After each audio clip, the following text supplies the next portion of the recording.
Gauranga Gandharvika Giridhari Shishi Radha Vinod Bihari Ju ki Jai. Shri Govinda Gopinath Madan Mohan Ju ki Jai. Nityal Pravishtam Vishnupara Shatara Shatashmat Bhaktivedanta Narayan Gosai Maharaj Shila Gurudev ki Jai. Nityal Pravishtam Vishnupara Shatara Shatashmat Bhaktivedanta Vaman Gosai Maharaj ki Jai. Nityalala Pravishtam Vishnupara Shatara Shatashmar Bhaktivedanta Swami Maharaj Srila Prabhupada ki Jai. Nityalala Pravishtam Vishnupara Shatara Shatashmar Bhakti Pragyan Keshav Gosai Maharaj ki Jai. Nityalala Pravishtam Vishnupara Shatara Shatashmar Bhakti Siddhanta Saraswati Gosai Prabhupada ki Jai. Nityalala Pravishta Maha-Bhagavat Srila Gaura Das Babaji Maharaj ki Jai. Nityalala Pravishta Srila Satchidananda Bhakti Vinod Thakur ki Jai. Nityalala Pravishta Vaishnav Sarvabhauma Srila Jagannath Das Babaji Maharaj ki Jai. Shri Rupanu Gauriya Guru Varga ki Jai. Jai Shri Rupa Sanatan Bhatta Raghunath Shri Jeev Gopal Bhatta Das Raghunath Sharda Gosai Prabhu ki Jai. Shri Sarup Damodar Rai Ramanandari Shri Gaur Parshad Vrinda ki Jai. Namachay Shri Haridas Thakur ki Jai. Prem se kaho Shri Krishna Chaitanya Prabhu Nityananda Shri Advaita Gadadhar Shivasari Gaur Bhakta Vrinda ki Jai. Shri Kshetra Mandala Gaura Mandala Braja Mandala Mathura Vrindavan Dham ki Jai. Sarva Abhishta Pradatta Giriraj Maharaj ki Jai. Shri Radha Kunda Shama Kunda ki Jai. Shri Yamuna Devi Ganga Devi ki Jai. Shri Tulsi Maharani Vrinda Devi ki Jai. Shri Bhakti Devi ki Jai. Shri Purnamasi Yogamaya ki Jai. Shri Gopeshwar Mahadev ki Jai. Shri Bhakti Vigna Vinashankari Shri Nṛsiṁha Deva ki Jai. Bhakta Rakshak Shri Nṛsiṁha Deva ki Jai. Jai Shri Lakshmi Nṛsiṁha ki Jai. Jai. The appearance of Nṛsiṁha and the disappearance of Hiranyakashipu ki Jai. Jai Shri Bhakta Pravar Bhakta Raj Shri Prahlad Maharaj ki Jai. Jai Shri Lakshmi Nṛsiṁha ki Jai. Jai Jai Jai Jai Jai. Grantaraj Śrīmad-Bhāgavatam ki Jai. Śrīmad-Bhāgavatam's 7th canto ki Jai. Jai Shri Harinam Sankirtan ki Jai. Ananta Koti Vaishnav Vrinda ki Jai. Samagata Gaur Bhakta Vrinda ki Jai. Shri Nitai Gaur Premanande Hari Hari Bo. Jai Shri Nṛsiṁha Caturdaśī Tithi ki Jai. Tithi Palan Kari Bhakta Vrinda ki Jai. Shri Nitai Gaur Premanande Hari Hari Bo. Hare Krishna, Dandavat Pranams, everybody. Let's see who is there. Hare Krishna, Akshat Prabhu, Prajumna Prabhu, Mantramurti Mataji, Anjali Didi, Gauranga Prabhu, Sarveshwari Mataji, Shri Devi Didi, Guru Nishta Prabhu, and there are a few people watching on YouTube and Facebook, but there aren't any comments, so I don't know who you are, but pranams. All right, so today is going to be a bit of a longer program. So I understand if some of you aren't able to stay, because I know it's a lot later on the other side of the world. Yeah, my plan, well, my plan is just to read summaries for a lot of, we're going to go through the 7th canto, through the 10 chapters, and some chapters we'll just read the summaries. Other chapters we'll just read the translations and some of the key verses, like the Sanskrit for some of the key verses. And yeah, I think it will take altogether around 2 hours. Just letting you know. All right. So, and then also there's a very nice kirtan by Srila Bhaktivinoda Thakur. I sent it out on the Gaudiya Kirtan mailing list last night. It's Nṛsiṁha Dev's blessings that you may reside in Navadip and worship Radha Krishna. Very beautiful song. So yeah, we'll sing that as well. All right. So let's begin. Actually, first we should do a Mangala Charan. I'll do a shortened Mangala Charan. Ajnanatirandhasya Jnananjana Shalakaya Chakshurunmilitam Yena Tasmai Shri Guruve Namaha. O Guruve Gaurachandraya Radhikaya Tadalaye Krishnaya Krishna Bhaktaya Tad Bhaktaya Namo Namaha. Vancha kalpatarubhyascha kripa sindhubhya eva cha patitanam pavanebhyo vaishnavebhyo namo namaha. Avatirno sakarunyo parichinno sarishvaro Shri Krishna Chaitanya Nityanando Dvau Bhrataro Bhaje. Let's go through some Nrsimhadev verses. Namaste Narashingaya Praladadayane Hiranyakashipurvakshaha Shilatanka Nakhalaye Ito Nrsingo Parato Nrsingo Yato Yato Yami Tato Nrsimha Pahir Nrsingo Hridaye Nrsinho Nrsimha Madim Sharanam Prapade Tava kara kamala varena kamarbuta shringam Dalita hiranyakashipu tanubringam Keshavadrita narahari rupa Jai Jagarisha Hare Jai Jagarisha Hare Jai Jagadisha Hare Śrī Nṛsiṁha Jai Nṛsiṁha Jai Jai Nṛsiṁha Praladesha Jaya Parma Mukha Parma Bringa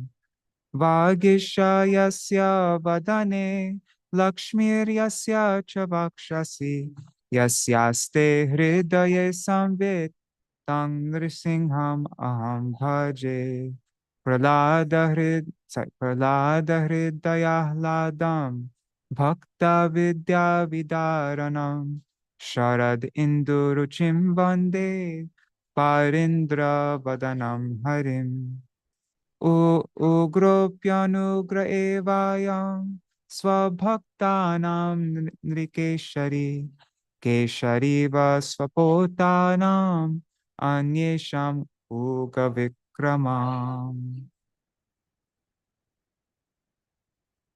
I like this verse. This is from Śrī Nṛsiṁha. It says, just as a lioness is exceedingly ferocious, yet very soft with her own cubs, similarly, Śrī Nṛsiṁhadev is exceedingly ferocious with demons, such as Hiranyakashipu, yet he is always full of affection for his devotees, such as Prahlad. Okay. Tavaivasmi, na jivami tvaya vina, iti vigyaya devi tvang nayamang charanantikam, bhaktya vihina aparada lakshai kshiptascha kama ditaranga madhe, kripa mai tvam sharanam prapanna, vrinde namaste charanaravindam. Bhaja Shri Krishna Chaitanya Prabhu Nityananda Shri Advaita Gadadhar Shivasari Gaur Bhakta Vrinda Hare Krishna Krishna Krishna Hare Hare Hare Rama Rama Rama Hare Hare. Jai Śrī Nṛsiṁhadev ki jai. I was thinking of just starting Śrīmad-Bhāgavatam right now, but since many of you won't be able to stay till the end, because we're going to go on for 2 hours, maybe we should sing the song that I mentioned in the beginning, this song by Srila Bhaktivinoda Thakur. Yeah, just because I don't want anybody to miss it. It's such a beautiful song. And it really shows how Nrsimhadev is very, like out of all the incarnations, all the avatars, Nrsimhadev is particularly helpful for devotees, even devotees who are aspiring to be on the path of Raganuga, wanting to serve Radha and Krishna. Krishna and Balaram, like those who are on this path of rag. Nrsimhadev worship Nrsimhadev's. We want his help. It's not like it's not a distraction. It's not. It even for Ekanishta devotees, Nrsimhadev's help is very necessary. Look, even in Keshavji Gaudiya Math, my Gurudev's Math in Mathura, they always keep. I always found this so interesting. They always keep a picture of Nrsimhadev, right? See, look, there's Radha Krishna Mahaprabhu, and then right in between, Krishna's shoot, my computer shocked me. See, look, there's Nrsimhadev right in between Mahaprabhu and Krishna, there, right on the altar. So I always thought that was so interesting. Hi. Okay, so let me just, I sent it out on the Gaudiya Kirtan mailing list. Let me just find it. Just go into my email. Gmail. Second. Where is it? Nrsimhadev's blessings. Here, view this in your browser. All right. If anybody, I'll share the link to this in the on both platforms here. Here it is on Zoom, the link if anybody wants to have this kirtan. And here it is on YouTube. There you go. All right.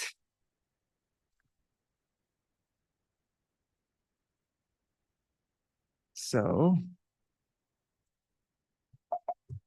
let's make this big. Okay, so this is from Srila Bhaktivinoda Thakur's Navadip Bhav Taranga.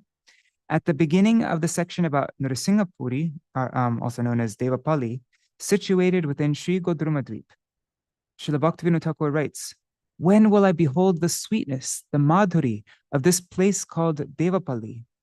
I will roll about on the ground in praying within this land of Śrī Nṛsiṁha, sincerely begging to attain Krishna Prem." And then, yeah, the song that we're singing is what follows that.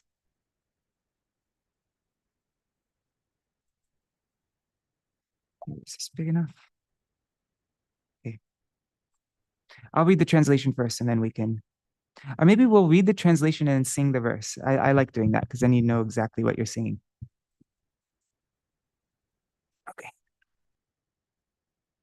Okay.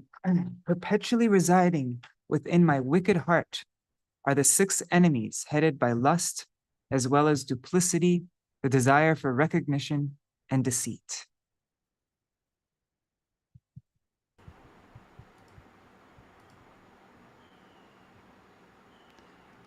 E dushta hridaye kama adiri pochai akuti nati pratishta shatya sada roy. My prayer at the lotus feet of Śrī Nṛsiṁha is that he will purify my heart and awaking longing within me for serving Shri Krishna. Hridaya Shodhanaya Krishnera Vasana Nṛsiṁha Charane Mure Eito Kamana. When will I, crying at the feet of Śrī Nṛsiṁha, beg him that I may engage in the bhajan of Shri Radha Krishna Yugal in Sri Navadip Dham, safe from all danger. Kantiya Nṛsiṁha pare magibo kon nirapade Navadvipe Jugala Bhajana. When will that Sri Hari, the sight of whom strikes fear into fear itself, become pleased with me and show me his mercy? O ভয় ভয় পায় যার দর্শনে সে হরি প্রসন্ন হইবে কবে মোরে দয়া করি. Although he appears as the embodiment of terror to the wicked, to Prahlad and other devotees of Shri Krishna, he is exceedingly kind and gentle. Ajadyapi bhishana murti dushta jiva prati Prahladadi Krishna bhakta jane bhadra ati. When, oh when, will he be pleased with me, and speaking words brimming with compassion, make this insignificant fool fearless? O kabe vaprasana hoye sakripa bachane nirbhay koribe e mudaya kinchane.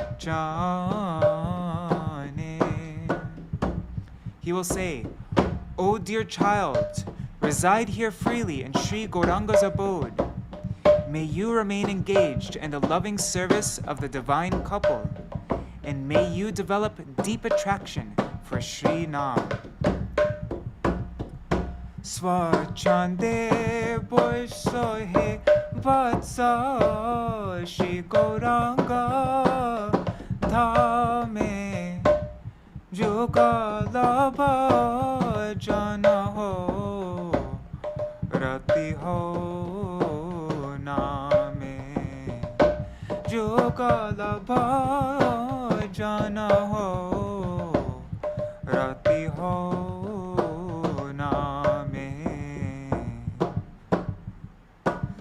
On the strength of my devotee's mercy, all obstacles are cast far away. With a pure heart, engage in bhajan of Shri Shri Radha and Krishna, which is saturated with ras. O mama bhakta kripa bole, vigna jabe dura, o shuddha chitte bhajo Radha Krishna rasa pura. After having said such, when will that Lord happily place his lotus feet upon my head? Oh ye boli kabe mon mastakayo par Shri Ashi charana harshe dhoribe Ishvara. At once in the divine prema of Shri Shri Radha Krishna Yugal, at once in the divine prema of Shri Shri Radha Krishna Yugal, I shall undergo ecstatic transformations, sattvic vikar, and roll about on the ground at the door of Śrī Nṛsiṁha Dev's temple. Ayamani Ajugala preme satvika vikare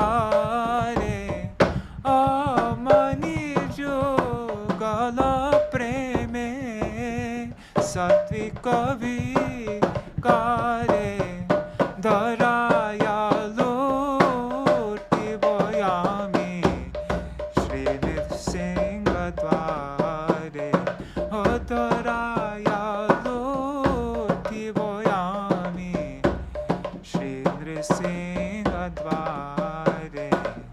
Hare Krishna Krishna Krishna Hare Hare, Hare Ram Ram Ram Hare Hare, Hare Krishna Krishna Krishna Hare Hare, Hare Ram Ram Ram Hare Hare, Hare Krishna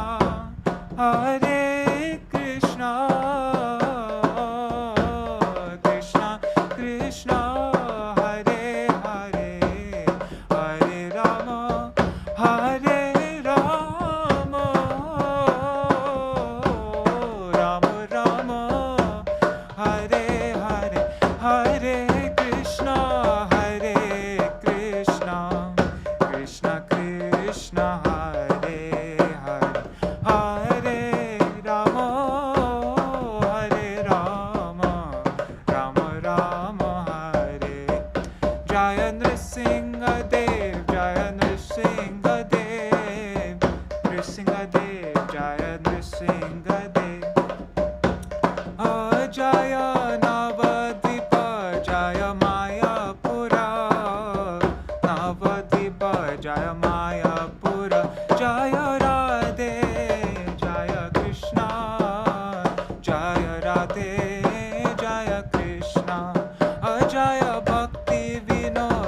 Jaya Prabhupada, Prabhupada, Prabhupada, Jaya Prabhupada, Jai Guru Deva, Guru Deva, Guru Deva, Jaya Guru Deva, Hari Bol, Hari Bol, Hari Bol, Gaur Hari Bol, Nitai Gaur Hari Bol, Hari Bol, Hari Bol, Hari Bol. Jai Jai Śrī Nṛsiṁha ki Jai, Jai Bhakta Pravar Shri Prahlad Maharaj ki Jai, Jai Shri Navadip Dham ki Jai. All right, isn't that such a beautiful song? It's interesting. Nrsingadev said vatsa. Doesn't vatsa mean calf? I just want to look up that word. He said, was he? I guess it also means child. I'm used to seeing that word as. Let's just look at this word up really quick. Vatsa. Oops, I'm in Hindi. Let me switch over to Bengali. There. But, oh wait, probably use this one. Yeah. Okay, so vatsa means daughter, female child, or female calf. Female issue of an animal, or female calf. I'm used to always hearing it as female calf. I didn't know there's a different one for male calf. But yeah, female calf is a vatsa. It is. Okay, so now we're beginning our program. Oh my god, it's already 7:30. All right, so we're going to be ending pretty late, guys. Just letting you know. But feel free to leave at any time. I know this is Haribo, Bangsiwala Prabhu, and Pradyumna Prabhu, Mantramurti Mataji. Who else joins now? Madhavendra Puri Prabhu, Shubhananda Prabhu, Champak Mataji, Goranga Prabhu, Nri Hari Prabhu, and Pavatarani Mataji. I already saw Guru Nishwaru, right? Yeah, okay. All right, so now we're beginning. Jai Grantaraj Śrīmad-Bhāgavatam ki Jai. Oh, I should have used our Śrīmad-Bhāgavatam Mangalacharan. Anyways, doesn't matter. Let's just start. So I'm going to read the chapter summaries for the first few chapters. Although there are some nice verses in this first chapter. There are, let's see, verse 26, verse 30, verse 31. Okay, we'll read those Sanskrit for those 3 verses. 1 second though. Let's just make the text bigger. Okay. In this chapter, Jai Srila Bhaktivedanta Swami Prabhupada ki Jai. All glories to his translations and purports to Śrīmad-Bhāgavatam. Hari Bol. Okay, so chapter 1, 7th canto, chapter 1. The Supreme Lord is equal to everyone. Let me turn on noise suppression, just. In this chapter, in response to a question by Maharaj Parikshit, Shukadeva Goswami gives his conclusions concerning how the Supreme Personality of Godhead, although the Supersoul, friend and protector of everyone, killed the Daitas, the demons, for the sake of Indra, the king of heaven. In his statements, he totally refutes the arguments of people in general who accuse the Supreme Lord of partiality. Shukadeva Goswami proves that because the body of the conditioned soul is infected by the 3 qualities of nature, dualities arise such as enmity and friendship, attachment and detachment. For the Supreme Personality of Godhead, however, there are no such dualities. Even eternal time cannot control the activities of the Lord. Eternal time is created by the Lord, and it acts under his control. The Supreme Personality of Godhead, therefore, is always transcendental to the influence of the modes of nature, Maya, the Lord's external energy, which acts in creation and annihilation. Thus, all the demons killed by the Supreme Lord attain salvation immediately. The second question raised by Parikshit Maharaj concerns how Shishupal, although inimical towards Krishna from his very childhood and always blaspheming Krishna, how he attained salvation in oneness when Krishna killed him. Shukadeva Goswami explains that because of their offenses at the feet of devotees, two attendants of the Lord in Vaikuntha named Jai and Vijay became Hiranyakashipu and Hiranyaksha in Satyayug, Ravan and Kumbhakarna in the next yug, Treta Yug, and Shishupal and Dantavakra at the end of Dwapar Yug.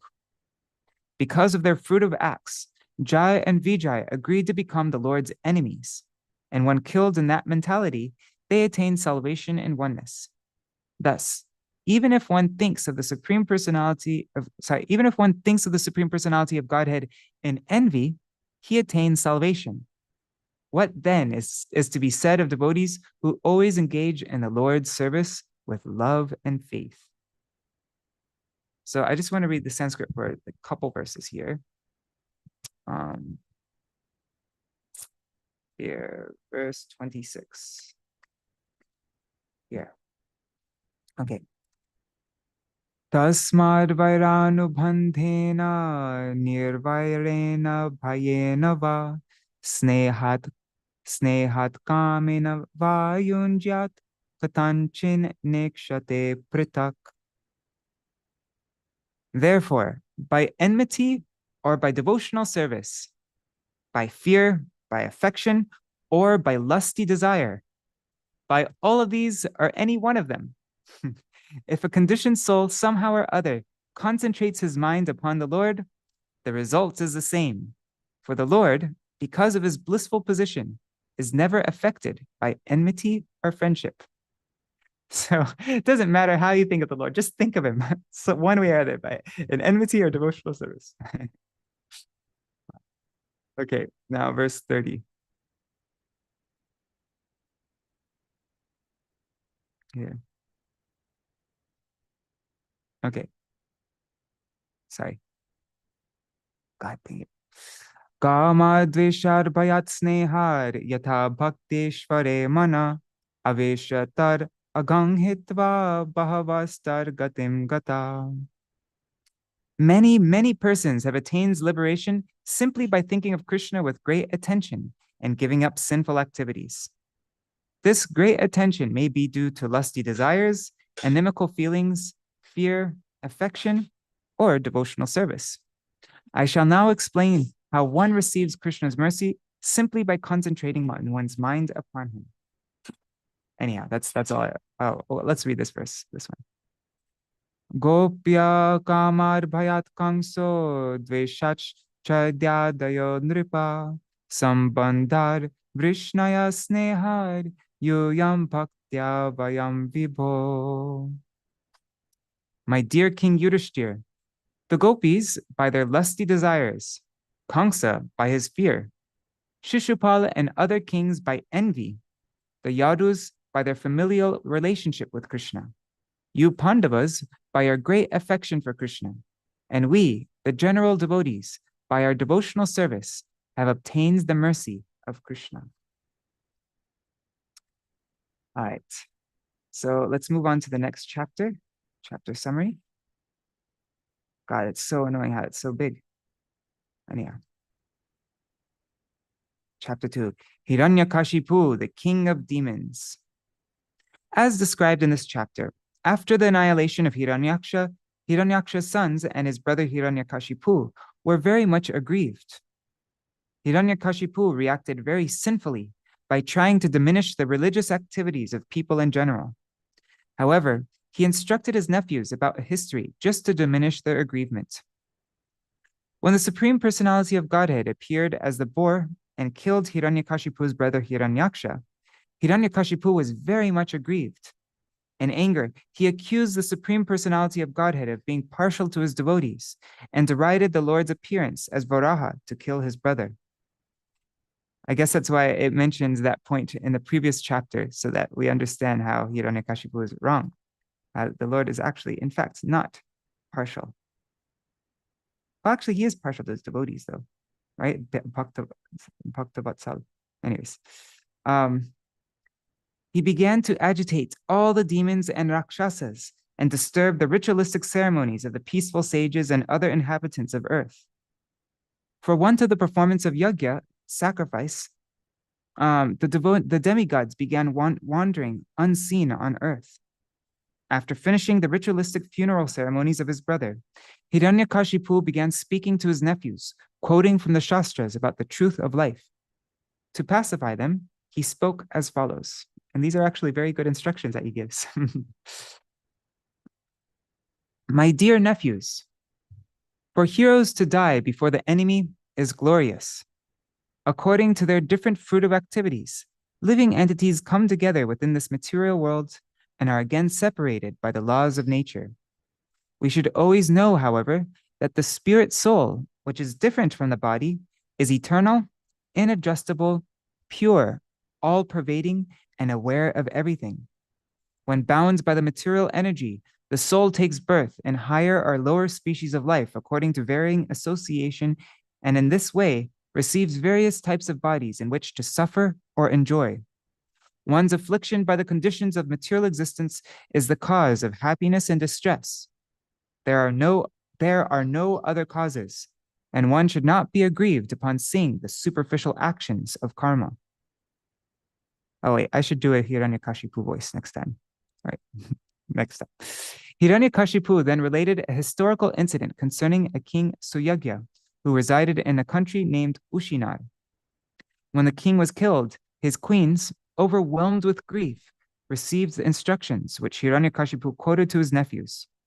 Hiranyakashipu related an account of a kulinga bird pierced by the arrow of a hunter while lamenting for his wife, who had also been shot by the same hunter.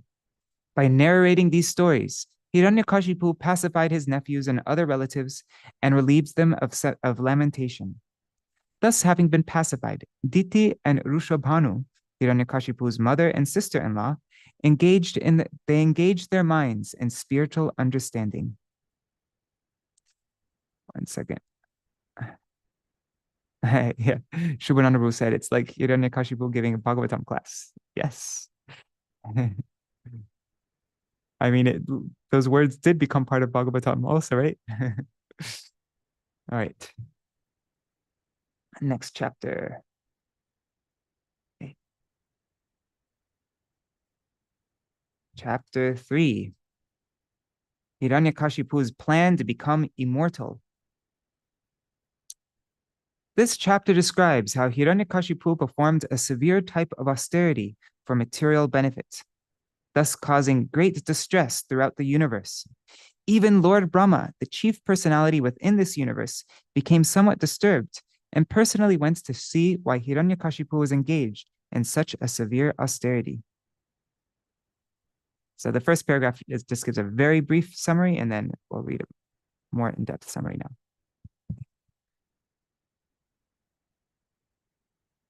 Hiranyakashipu wanted to become immortal. He wanted not to be conquered by anyone, not to be attacked by old age and disease, and not to be harassed by any opponent. Thus, he wanted to become the absolute ruler of the entire universe.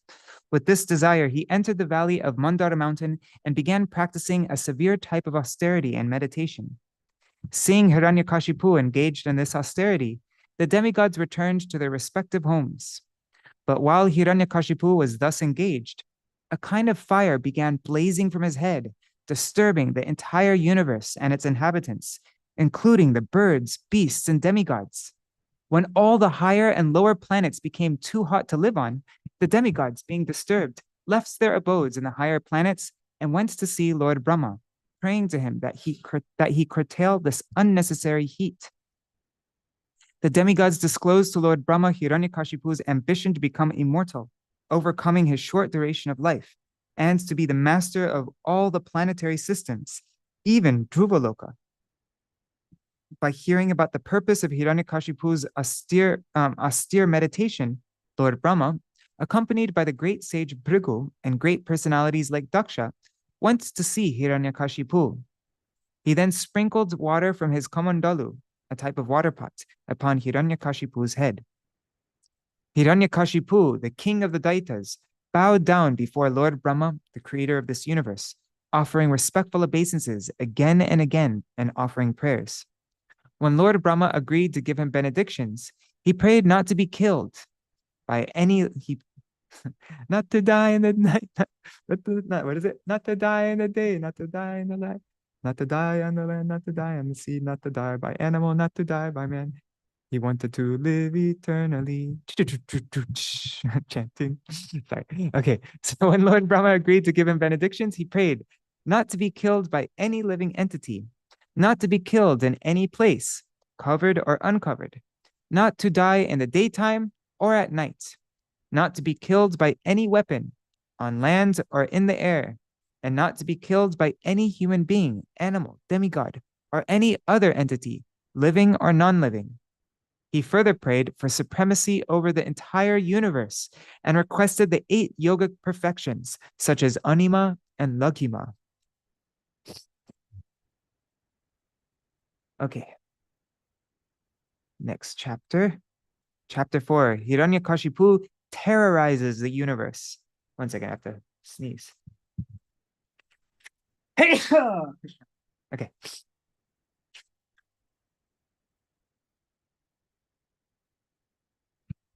This chapter, I think I'm going to be sneezing a lot for a little while. Sorry about that. One second.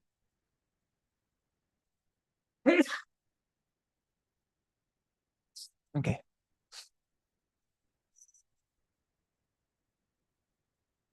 This chapter fully describes how Hiranyakashipu obtained power from Lord Brahma and misused it by, oh man, I hate when this happens. Maybe if I just blow my nose, maybe I'll stop sneezing. Just give me a second.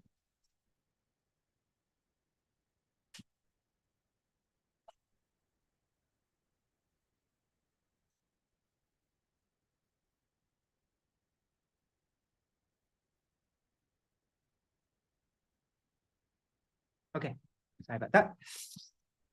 This chapter fully describes how Hiranyakashipu obtains power from Lord Brahma and misused it by harassing all the living entities within this universe. By severe austerities, Hiranyakashipu satisfied Lord Brahma and obtains the benedictions he desired. After he received these benedictions, his body, which had been almost entirely consumed, was revived with full beauty and a luster like gold. Nonetheless, he continued to be envious of Lord Vishnu, unable to forget Lord Vishnu's having killed his brother. Hiranyakashipu conquered everyone in the 10 directions and the 3 worlds, and brought all living entities, both demigods and asuras, under his control. Becoming the master of all places, including the residents of Indra, whom he had driven out, he began enjoying life in great luxury, and thus became mad. All the demigods but Lord Vishnu, Lord Brahma, and Lord Shiva came under his control and began serving him. But despite all his material power, he was dissatisfied because he is always puffed up, proud of transgressing the Vedic regulations. All the Brahmins were dissatisfied with him, and they cursed him with determination. Eventually, all the living entities within the universe, represented by the demigods and sages, prayed to the Supreme Lord for relief from Hiranyakashipu's rule. Lord Vishnu informs the demigods that they and the other living entities would be saved from the fearful conditions created by Hiranyakashipu. Since Hiranyakashipu was the oppressor of all the demigods, the followers of the Vedas, the cows, the Brahmins, and the religious saintly persons, and since he was envious of the Supreme Lord, he would naturally be killed very soon. Hiranyakashipu's last exploit would be to torment his own son Prahlad, who was a Mahabhagavat, an exalted Vaishnav. Then his life would end. When the demigods were thus reassured by the Supreme Personality of Godhead, everyone was satisfied, knowing that the miseries inflicted upon them by Hiranyakashipu would come to an end. Finally, Narad Muni describes the characteristics of Prahlad Maharaj, the son of Hiranyakashipu, and describes how his father envied his own qualified son. And this way the chapter ends. Let's just read those 2 verses about the qualities of Prahlad Maharaj. It's verse 31.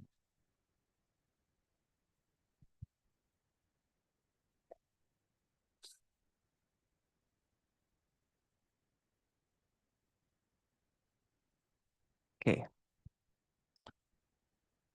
Brahmanya Shila Sampanna Satya Sandho Jitendriya Atmavat Sarvabhutanam Ekapriya Suhrittama Tasavat Sannataryangri Pitrivardina Vatsala Bhratrivat Sadrishe Snigdo Gurushvishvara Bhavana Vedyartha Rupa Janmadhyo Manastambha Vivarjitaha.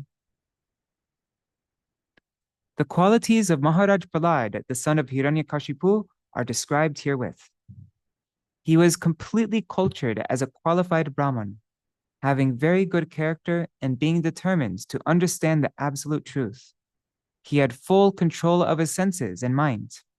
Like the Supersoul, he was very kind to every living entity and was the best friend of everyone. To respectable persons, he acted exactly like a menial servant. To the poor, he was like a father.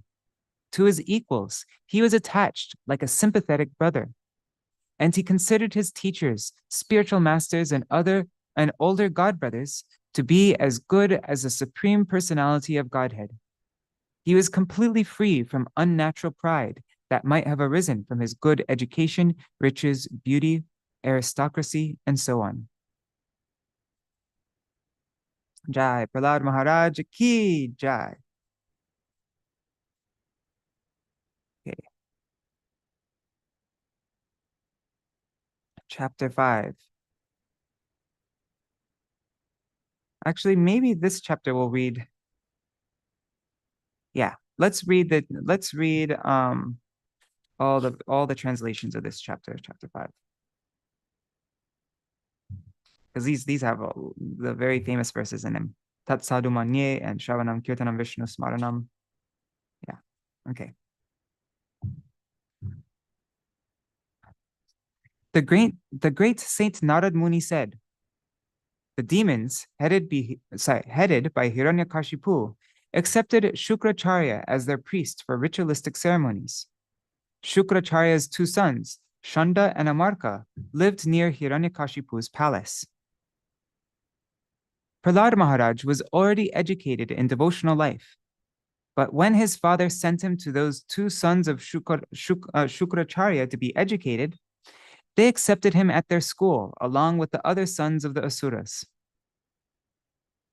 Prahlad certainly heard and recited the topics of politics and economics taught by the teachers, but he understood that political philosophy involves considering someone a friend and someone else an enemy, and thus he did not like it.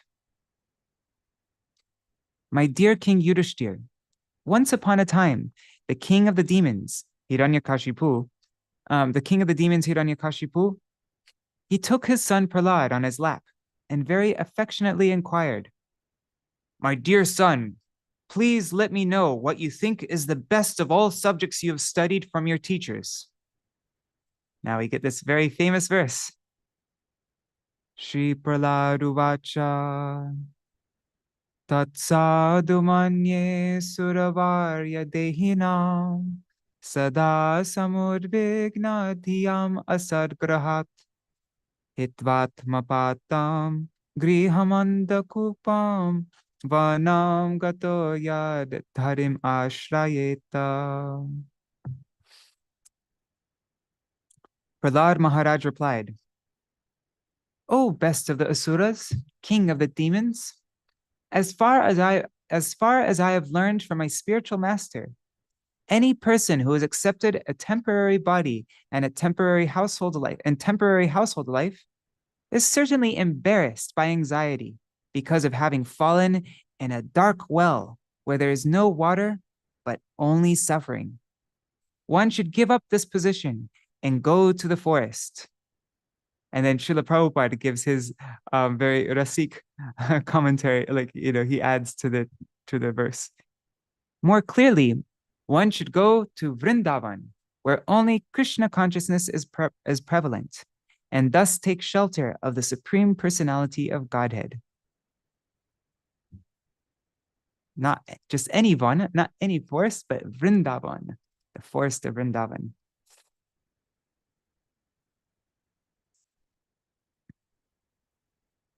Narad Muni continued.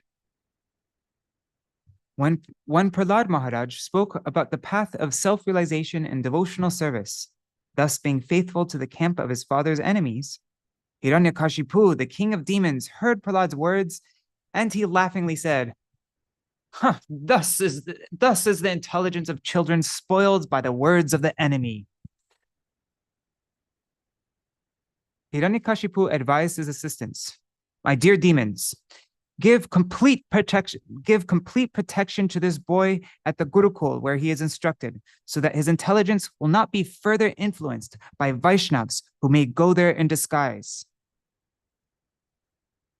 When Hiranyakashipu's servants brought the boy Prahlad back to the Gurukul, the place where the Brahmins taught the boys, the priests of the demons, Shanda and Amarka, pacified him.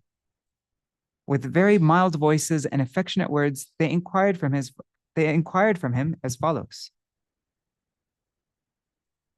Dear son Prahlad, all peace and good fortune unto you. Kindly do not speak lies, just reply with the truth. These boys, you see, are not like you, for they do not speak in a deviant way. How have you learned these instructions? How has your intelligence been spoiled in this way? Oh, best of your family, has this pollution of your intelligence been brought about by you or by the enemies? We are all your teachers and are very eager to hear about this. Please tell us the truth. Prahlad Maharaj replied, let me offer my respectful obeisances unto the Supreme Personality of Godhead. Wait 1 second. Okay. Sorry. Let me offer my respectful obeisances unto the Supreme Personality of Godhead, whose external energy has created the distinctions of my friends and my enemy by diluting the intelligence of men. Indeed, I am now actually experiencing this, although I have previously heard of it from authoritative sources.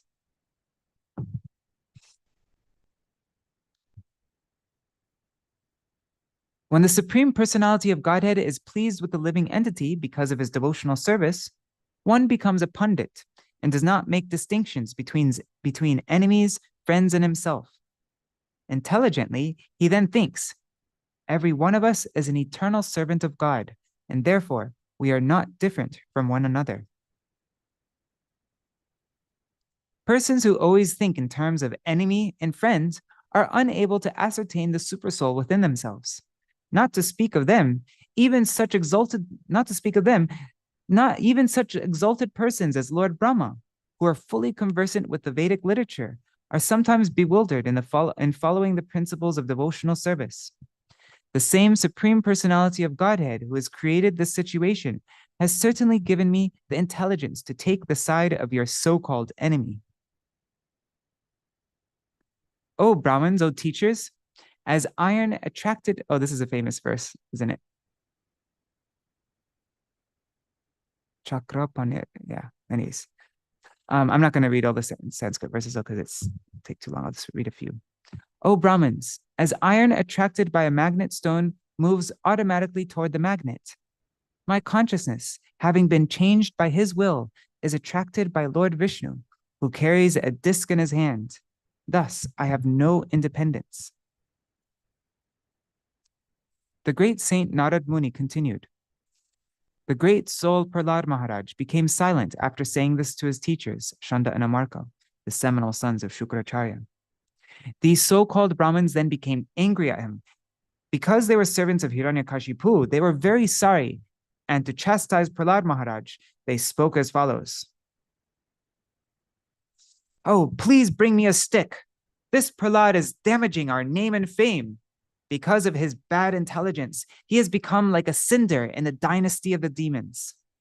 Now he needs to be treated by the fourth of the 4 kinds of political diplomacy. That's danda, right?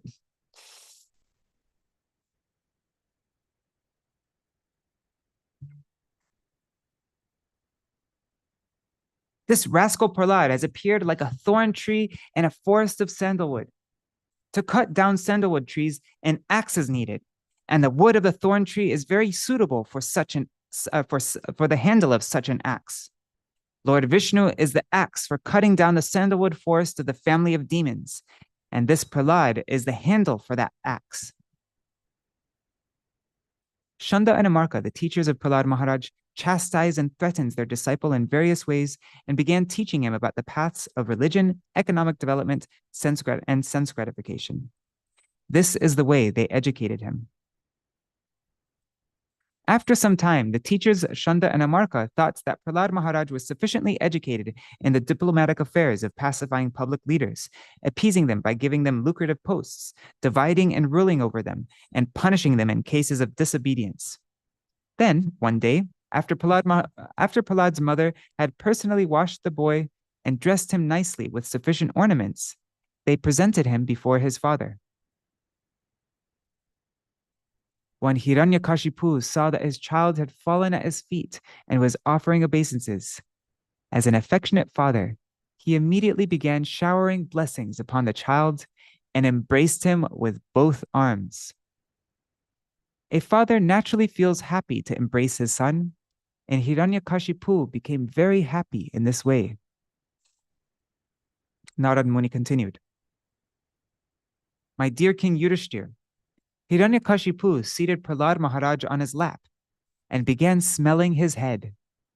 With affectionate tears gliding down from his eyes and moistening the child's smiling face, he spoke to his son as follows." I love how much affection he's showing Prahlad here, because the contrast we'll see in a second. He's like tears gliding down his face and it's sniffing the top of his head. Hiranyakashipu said, "My dear Prahlad, my dear son, O long-lived one, for so much time you have heard many things from your teachers. Now please repeat to me whatever you think is the best of that knowledge." Now here comes the very famous verse. Shri Prahraduvacha Shravanam Kirtanam Vishnu Smaranam Padasevanam Archanam Vandanam Dasyam Sakyam Atma Nivedanam Itti Pungsarpita Vishnu Bhaktischen Navalakshana Kriyeta Bhagavatyadha Tanmanye Dhitamuttamam. Prahlad Maharaj said, "Hearing and chanting about the transcendental holy name, form, qualities, paraphernalia, and pastimes of Lord Vishnu, remembering them, serving the lotus feet of the Lord, offering the Lord respectful worship with 16 types of paraphernalia, offering prayers to the Lord, becoming his servant, considering the Lord one's best friend, and surrendering everything onto him. In other words, serving him with the body, mind, and words. These 9 processes are accepted as pure devotional service. One who has dedicated his life to the service of Krishna through these 9 methods should be understood to be the most learned person, for he has acquired complete knowledge." And I remember when we were doing our Śrīmad-Bhāgavatam reading, Srila Prabhupada's purport here, I think it's the longest purport out of all of his purports, in Śrīmad-Bhāgavatam at least. And it took us 2 days to just read the one purport. So it's like 2 hours of reading. Nishamyaitat sutavacho hiranyakashipustada guru putram uvachedam rusha praspuritadhara. After hearing these words of devotional service from the mouth of his son Prahlad, Hiranyakashipu was extremely angry. His lips trembling, he spoke as follows to Shanda, the king of his guru, Shukracharya. "Oh, unqualified, most heinous son of a Brahmin! You have disobeyed my order and taken shelter of the party of my enemies. You have taught this poor boy about devotional service. What is this nonsense?" In due course of time, various types of diseases are manifest in those who are sinful. Similarly, in this world, there are many deceptive friends in false garbs, but eventually, because of their false behavior, their actual enmity becomes manifest. The son of Shukracharya, Hiranyakashipu's spiritual master, said, "O enemy of King Indra, O king, whatever your son Prahlad has said was not taught to him by me or anyone else. His spontaneous devotional service has naturally developed in him. Therefore, please give up your anger and do not do not unnecessarily accuse us. It is not good to insult a Brahmin in this way. Śrī Narad Muni continued. When Hiranyakashipu received this reply from the teacher, he again addressed his son Prahlad. Hiranyakashipu said, "You rascal, most fallen of our family! If you have not received this education from your teachers, where have you gotten it?" This is a very famous verse. Yeah, I think these next 3 verses. Let's see. Yes. Okay. Shri Prahraduvacha Matirna Krishne Parata Svatova Mitho Bhipadeta Griha Vratanam Adanta Gobhir Vishitam Tamisram Puna Punascharvita Charvananam. Charvita Charvananam, chewing the chewed. Again and again. Puna Punash. Charvita Charvananam. Prahlad Maharaj replied, because of their uncontrolled senses, persons too addicted to materialistic life make progress toward hellish conditions and repeatedly chew that which has already been chewed. Their inclinations toward Krishna are never aroused, either by the instructions of others, by their own efforts, or by a combination of both. What's that? That's Parata, Svato, and Mita. By the instructions of others, by one's own self, and by the combination of both. And this verse is also very famous. The blinds leading the blinds, right? So, Nate vidu swarta gatim hi Vishnu turashayaye bahirartamanina andhayatandair upaniyamanas te pishatantriam urudam nibaddha. Persons who are strongly entrapped by the consciousness of enjoying material life and who have therefore accepted as their leader or guru a similar blind man attached to external sense objects, cannot understand that the goal of life is to return home back to Godhead and engage in the service of Lord Vishnu. As blind men guided by another blind man miss the right path and fall into a ditch, materially attached men led by another materially attached men are bound by the ropes of fruit of labor, which are made of very strong cords, and they continue again and again in materialistic life, suffering the threefold miseries.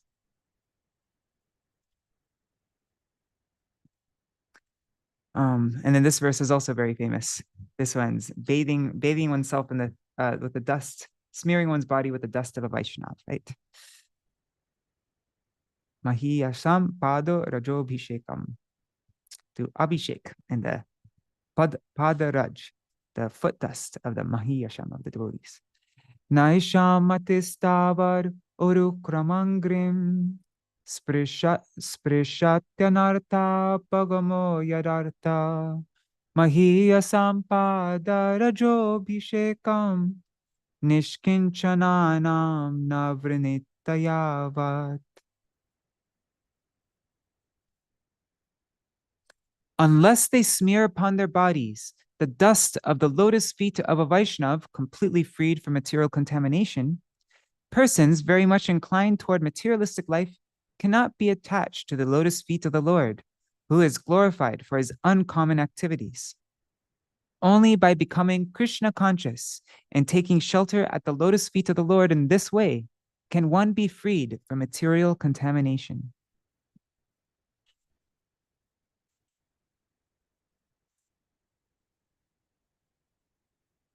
After Prahlad Maharaj had spoken in this way and become silent, Hiranyakashipu, blinded by anger, threw him off his lap onto the ground. Indignant and angry, his reddish eyes like molten copper, Hiranyakashipu said to his servants, "Oh, demons, take this boy away from me. He deserves to be killed. Kill him as soon as possible."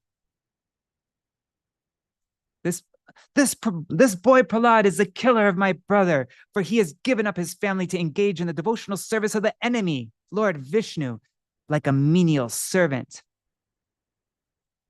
Although Prahlad is only 5 years old, even at this young age, he has given up his affectionate relationship with his father and mother. Therefore, he is certainly untrustworthy. Indeed, it is not at all believable that he would behave well toward Vishnu. Huh, that's interesting.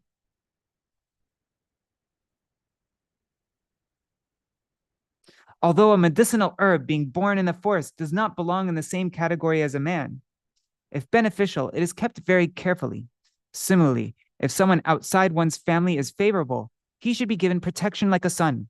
On the other hand, if a limb of one's body is poisoned by disease, it must be amputated so that the rest of the body may live happily.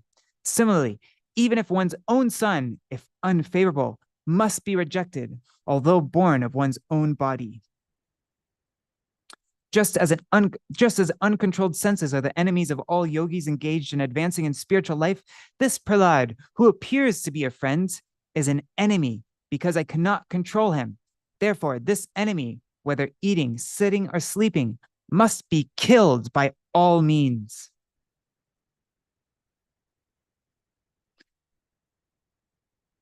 The demons, the Rakshasas, the servants of Hiranyakashipu, thus began striking the tender parts of Prahlad Maharaj's body with their tridents. The demons all had fearful faces, sharp teeth, and reddish, coppery beards and hair, and they appeared extremely threatening. Making a tumultuous sound, shouting, "Chop him up, pierce him!" They began striking Prahlad Maharaj, who sat silently, meditating upon the Supreme Personality of Godhead. They say Chindi Bindi, right? Yeah, look. Chindi Bindi. Chop him up and pierce him, right? That's in the play, right? Chindi Bindi, chop him up and pierce him. Chindi Bindi, chop him up and pierce him. Right. Even though a person who has no assets in pious activities performs some good deed, it will have no result.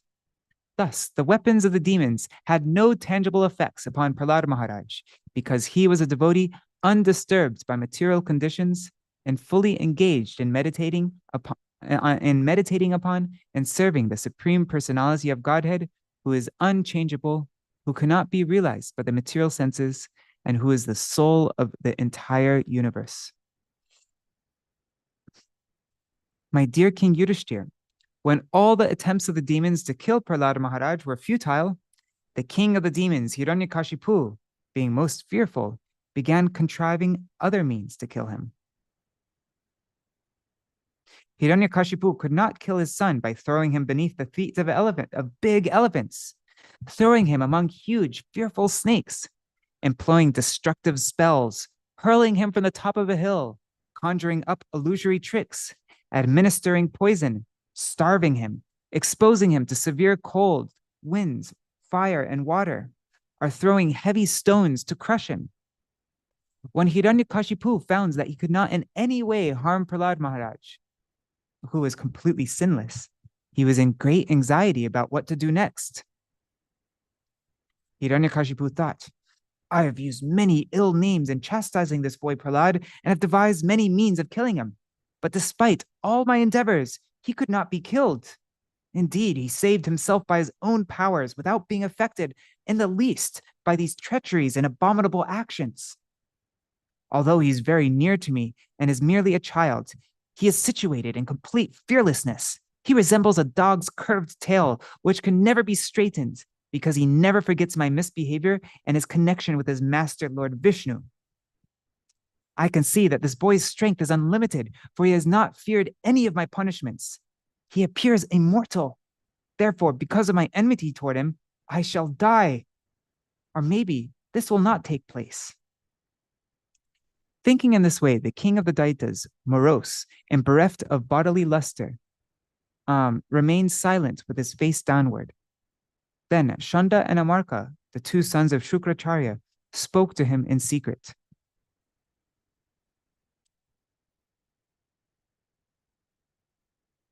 O Lord, we know that when you simply move your eyebrows, all the commanders of the various planets are most afraid.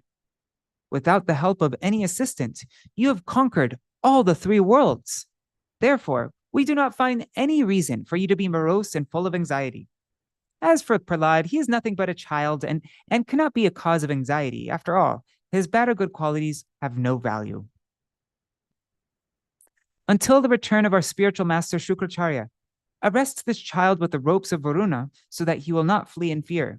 In any case, by the time he is somewhat grown up and has assimilated our instructions or served our spiritual master, he will change in his intelligence. Thus, there need be no cause for anxiety. After hearing these instructions of Shanda and Amarka, the sons of his spiritual master, Hiranyakashipu agreed and requested them to instruct Prahlad in that system of occupational duty which is followed by the royal householder families. Thereafter, Shanda and Amarka systematically and unceasingly taught Prahlad Maharaj, who was very submissive and humble, about mundane religion, economic development, and sense gratification. And the teachers Shanda and Amarka instructed Prahlad Maharaj in the 3 kinds of material advancement called religion, economic development, and sense gratification. Prahlad, however, being situated above such instructions, did not like them, for such instructions are based on the duality of worldly affairs, which involve one in a materialistic way of life marked by birth, death, old age, and disease.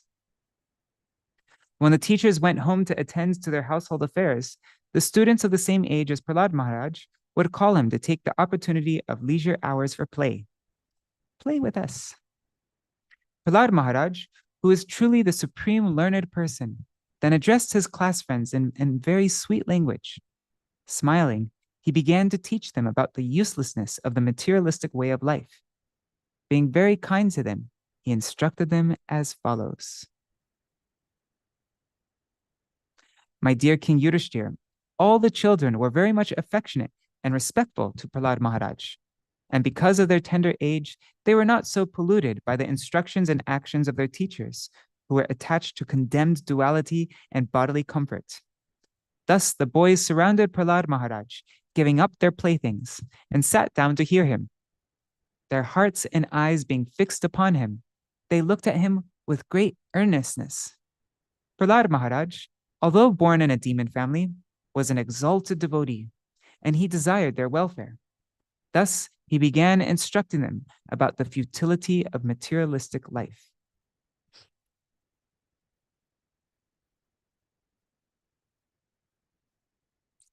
Chapter 6. Prahlad instructs his demoniac schoolmates. One second, let me just put, I just like being able to see everybody who's there. Where is the, one second, I don't have the view show. Where's the video panel? I don't even see it. It's like disappeared. Anyways, doesn't matter. I don't need it. I can't see anybody, just letting you know. If somebody makes any, yeah. If anybody wants to say anything, just you can start speaking. Okay. Oh, and my Gurudev, he told Prem Pradeep to learn the verses in this chapter. And so I remember Prem Pradeep and I, we memorized all of these verses together. I forgot them by now, but yeah. Let's get rid of the synonyms. Shri Prahlad. This is a very famous verse. Komara acharit pragyo dharman bhagavatan iha durlabam manusham janma tarapya dhruvamartadam. Prahlad Maharaj said, one who is sufficiently intelligent should use the human form of body from the very beginning of life. In other words, from the tender age of childhood. Komaram, right? Yeah, komar. Komar means childhood.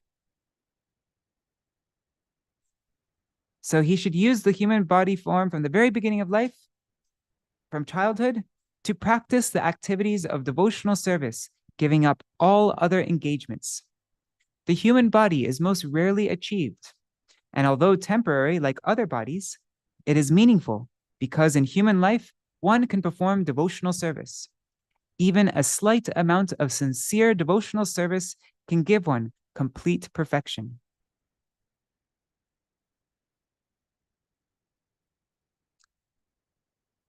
I'm just going to read the translations from now on. The human form of life affords one a chance to return home back to Godhead. Therefore, every living entity, especially in the human form of life, must engage in devotional service to the lotus feet of Lord Vishnu. This devotional service is natural because Lord Vishnu, the Supreme Personality of Godhead, is the most beloved, the master of the soul, and the well-wisher of all other living beings. Prahlad Maharaj continued, "My dear friends, born of demoniac families, the happiness perceived with reference to the sense objects by contact with the body can be obtained in any form of life, according to one's past fruit of activities. Such happiness is automatically obtained without endeavor, just as we obtain distress. Endeavors merely for sense gratification or material happiness through economic development are not to be performed, for they result only in a loss of time and energy with no actual profit. If one's endeavors are directed towards Krishna consciousness, one can surely attain the spiritual platform of self-realization. There is no such benefit from engaging oneself in economic development.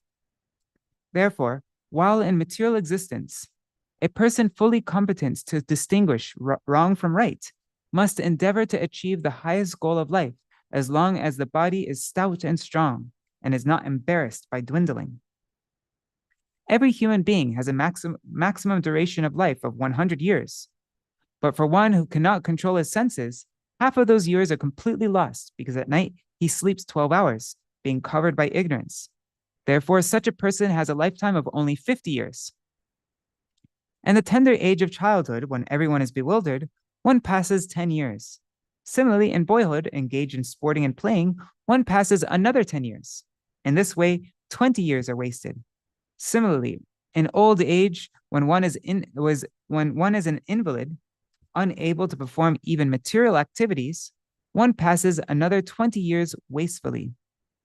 One whose mind and senses are uncontrolled becomes increasingly attached to family life because of insatiable lusty desires and very strong illusion. In such a madman's life, the remaining years are also wasted because even during those years, he cannot engage himself in devotional service. What person too attached to household life due to being unable to control his senses can liberate himself? An attached householder is bound very strongly by the ropes of affection for his own family. For his family, his wife, children, and other relatives. Money is sweeter than honey. So money is so dear that one conceives of money as being sweeter than honey. Therefore, who can give up the desire to accumulate money, especially in household life? Thieves, professional servants, soldiers, and merchants try to acquire money even by risking their very dear lives. How can a person who is most affectionate to his family, the core of his heart being always filled with their pictures, give up their association? Specifically, a wife is always very kind and sympathetic and always pleases her husband in a solitary place. Who could give up the association of such a dear and affectionate wife? Small children talk in broken language, very pleasing to hear, and their affectionate father always thinks of their sweet words. How could he give up their association? One's elderly parents and one's sons and daughters are also very dear. A daughter is especially dear to her father, and while living at her husband's house, she is always in his mind. Who could give up that association? Aside from this, in household affairs, there are many decorated items of household furniture, and there are also animals and servants. Who could give up such comforts? The attached householder is like a silkworm, which weaves a cocoon in which it becomes imprisoned, unable to get out. Simply for the satisfaction of two important senses, the genitals and the tongue, one is bound by material conditions. How can one escape? One who is too attached cannot understand that he is wasting his valuable life for the maintenance of his family. He also fails to understand that the purpose of human life, a life suitable for realization of the absolute truth, is being imperceptibly spoiled. However, he is very cleverly attentive to seeing that not a single farthing is lost by mismanagement. Thus, although an attached person in material existence always suffers from the threefold miseries, he does not develop a distaste for the way of material existence. If a person too attached to the duties of family maintenance is unable to control his senses, the core of his heart is immersed in how to accumulate money. Although he knows that one who takes the wealth of others will be punished by the law of the government and by the laws of Yamaraj after death, he continues cheating others to acquire money. Oh, my friends, sons of demons! In this material world, even those who are apparently advanced in education have the propensity to consider, this is mine and that is for others. Thus, they are always engaged in providing the necessities of life to their families in a limited conception of family life, just like uneducated cats and dogs. They are unable to take to spiritual knowledge. Instead, they are bewildered and overcome by ignorance. My dear friends, O sons of the demons, it is certain that no one bereft of knowledge of the Supreme Personality of Godhead has been able to liberate himself from material bondage at any time or in any country. Rather, those bereft of knowledge of the Lord are bound by material laws. They are factually addicted to sense gratification, and their target is woman. Indeed, they are actually playthings in the hands of attractive women. Victimized by such a conception of life, they become surrounded by children, grandchildren, and great-grandchildren, and thus they are shackled to material bondage. Those who are very much addicted to this conception of life are called demons. Therefore, although you are sons of demons, keep aloof from such persons and take shelter of the Supreme Personality of Godhead Narayan, the origin of all the demigods, because the ultimate goal for the devotees of Narayan is liberation from the bondage of material existence. My dear sons of demons, the Supreme Personality of Godhead Narayan is the original Supersoul, the father of all living entities. Consequently, there are no impediments to pleasing him or worshiping him under any conditions, whether one be a child or an old man. The relationship between the living entities and the Supreme Personality of Godhead is always a fact, and therefore there is no difficulty in pleasing the Lord. The Supreme Personality of Godhead, the Supreme Controller, who is infallible and indefatigable, is present in different forms of life, from the inert living beings, stavar, such as the plants, to Brahma, the foremost created living being. He is also present in the varieties of material creations and in the material elements, the total material energy and the modes of material nature, sattva gun, rajagun, and tamagun, as well as the unmanifested material nature and the false ego. Although he is one, he is present everywhere, and he is also the transcendental supersoul, the cause of all causes, who is present as an observer in the core of the hearts of all living entities. He is indicated as that which is pervaded and as the all-pervading supersoul, but actually, he cannot be indicated. He is changeless and undivided. He is simply perceived as the supreme Satchid Ananda. Being covered by the curtain of the external energy, to the atheist, he appears non-existent.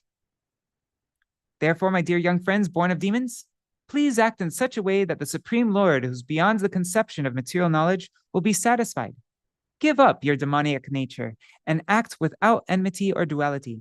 Show mercy to all living entities by enlightening them in devotional service, thus becoming their well-wishers. Nothing is unobtainable for devotees who have satisfied the Supreme Personality of Godhead, who is the cause of all causes, the original source of everything. The Lord is the reservoir of unlimited spiritual qualities. For devotees, therefore, who are transcendental to the modes of material nature, what is the use of following the principles of religion, economic development, sense gratification, and liberation, which are all automatically obtainable under the influence of the modes of nature? We devotees always glorify the lotus feet of the Lord, and therefore we do not ask for anything in terms of dharma, kama, artha, and moksha. Religion, economic development, and sense gratification, these are described in the Vedas as Trivarga, are three ways to salvation. Within these three categories are education and self-realization, ritualistic ceremonies performed according to Vedic injunction, logic, the science of law and order, and the various means of earning one's livelihood. These are the external subject matters of study in the Vedas, and therefore I consider them material. However, I consider surrender to the lotus feet of the Lord Vishnu to be transcendental. Narayan, the Supreme Personality of Godhead, the well-wisher and friend of all living entities, formally explained this transcendental knowledge to the great saint Narad. Such knowledge is extremely difficult to understand without the mercy of a saintly person like Narad. But everyone who has taken shelter of Narad's disciplic succession can understand this confidential knowledge. Prahlad Maharaj continued, I received this knowledge from the great Saint Narad Muni, who is always engaged in devotional service. This knowledge, which is called Bhagavat Dharma, is fully scientific. It is based on logic and philosophy and is free from all material contamination.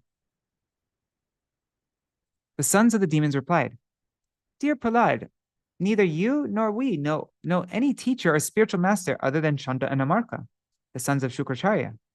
After all, we are children, and they are our controllers. For you especially, who always remain within the palace, it is very difficult to associate with a great personality. Dear friends, most gentle one, would you kindly explain how it was possible for you to hear Narad? Kindly dispel our doubts in this regard. Okay, so I'll just read the summary for this chapter 7. What Prahlad learned in the womb. In this chapter, to dissipate the doubts of his class friends, the sons of the demons, Prahlad Maharaj states how, within the womb of his mother, he had heard from the mouth of Narad Muni, who had instructed him in Bhagavat Dharma. Okay, so let's use a more detailed. When Hiranyakashipu left his kingdom and went to the mountain known as Mandarachal to execute severe austerities, all the demons scattered.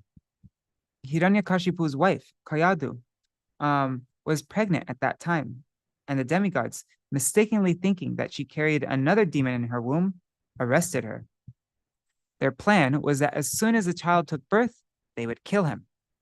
While they were taking Kayadu to the heavenly planets, they met Narad Muni, who stopped them from taking her away and took her to his ashram. He took Kayadu to his ashram until Hiranyakashipu's return. In Narad Muni's ashram, Kayadu prayed for the protection of the baby in her womb, and Narad Muni reassured her and gave her instructions on spiritual knowledge. Taking advantage of those instructions, Prahlad Maharaj, although a small baby within the womb, listened very carefully. The spirit soul is always apart from the material body. There is no change in the spiritual form of the living entity. Any person above the bodily conception of life is pure and can receive transcendental knowledge. This transcendental knowledge is devotional service. And Prahlad Maharaj, while living in the womb of his mother, received instructions in devotional service from Narad Muni. Any person engaged in the service of the Lord through the instructions of a bona fide spiritual master is immediately liberated, and being free from the clutches of Maya, he is relieved of all ignorance and material desires. The duty of everyone is to take shelter of the Supreme Lord and thus become free from all material desires. Regardless of the material condition in which one is situated, one can achieve this perfection. Devotional service is not dependent on the material activities of austerity, penance, mystic yoga, or piety. Even without such assets, one can achieve devotional service through the mercy of a pure devotee. Okay, so let's go to the next chapter.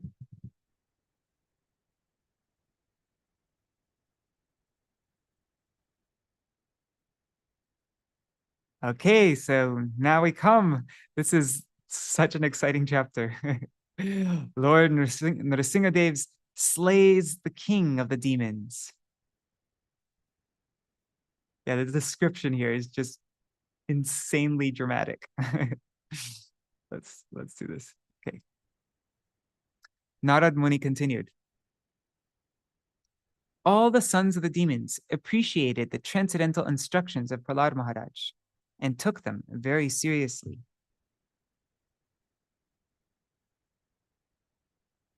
Okay, sorry. Yeah, so they took Prahlad Maharaj's instructions very seriously. They rejected the materialistic instructions given by their teachers Chanda and Amarka. When Chanda and Amarka, the sons of Shukracharya, observes that all the students, the sons of the demons were becoming advanced in Krishna consciousness. Oh yeah, because Prahlad Maharaj, he got them all to chant, right? He said, we must do kirtan. And they all started, yeah. So they all started doing a big sankirtan together. And so then Chanda and Amarka came. They observed that all the students, the sons of demons, were becoming advanced in Krishna consciousness because of the association of Prahlad Maharaj. And so when they saw that, Chanda and Amarka became afraid.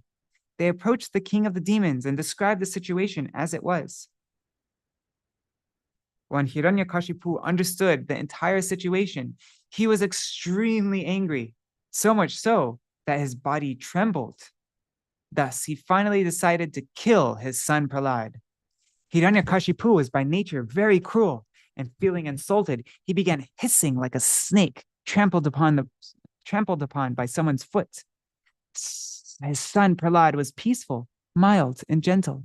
His senses were under control, and he stood before Hiranyakashipu with folded hands. No fear. According to Prahlad's age and behavior, he was not to be chastised. Yet, with staring, crooked eyes, Hiranyakashipu rebuked him with the following harsh words. Hiranyakashipu said, "Oh, most impudent, most unintelligent disruptor of the family, O lowest of mankind, you have violated my power to rule you, and therefore you are an obstinate fool. Today, I shall send you to the place of Yamaraj. My son Prahlad, you rascal, you know that when I am angry, all the planets of the three worlds tremble, along with their chief rulers. By whose power has a rascal like you become so impudent that you appear fearless to overstep my power to rule you?" Prahlad Maharaj said, "My dear king, the source of my strength, of which you are asking, is also the source of yours. Indeed, the original source of all kinds of strength is one. He is not only your strength or mine, but the only strength for everyone. Without him," is this verse 17? No, verse 17, I think, is an important verse.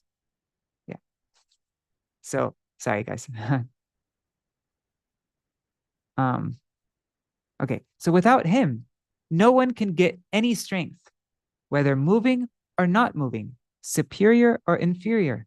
Everyone, including Lord Brahma, is controlled by the strength of the Supreme Personality of Godhead.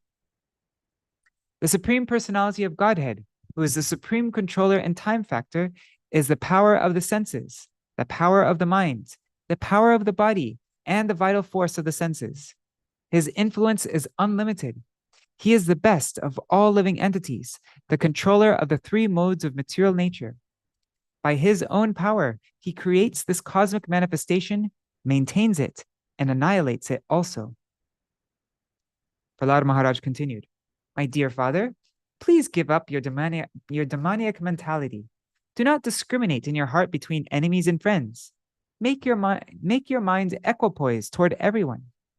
Except for the uncontrolled and misguided mind, there is no enemy within this world.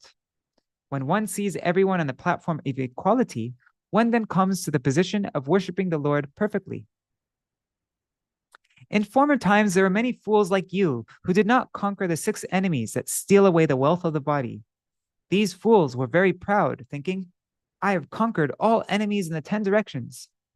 But if a person is victorious over the 6 enemies and is equipoised toward all living entities, for him, there are no enemies. Enemies are merely imagined by one in ignorance." Hiranyakashipu replied, "You rascal! You are trying to minimize my value as if you are better than me at controlling the senses? This is overintelligent. I can therefore understand that you desire to die at my hands. For this kind of nonsensical talk is indulged in by those who are about to die. Oh, most unfortunate Prahlad, you have always described a supreme being other than me, a supreme being who is above everything, who is the controller of everyone, and who is all-pervading. But where is he? If he is everywhere, then why is he not present right before me in this pillar? Because you are speaking so much nonsense, I shall now sever your head from your body. Now let me see your most worshipable God come to protect you. I want to see it." Being obsessed with anger, Hiranyakashipu, who is very great in bodily strength, thus chastised his exalted devotee son Prahlad with harsh words, cursing him again and again.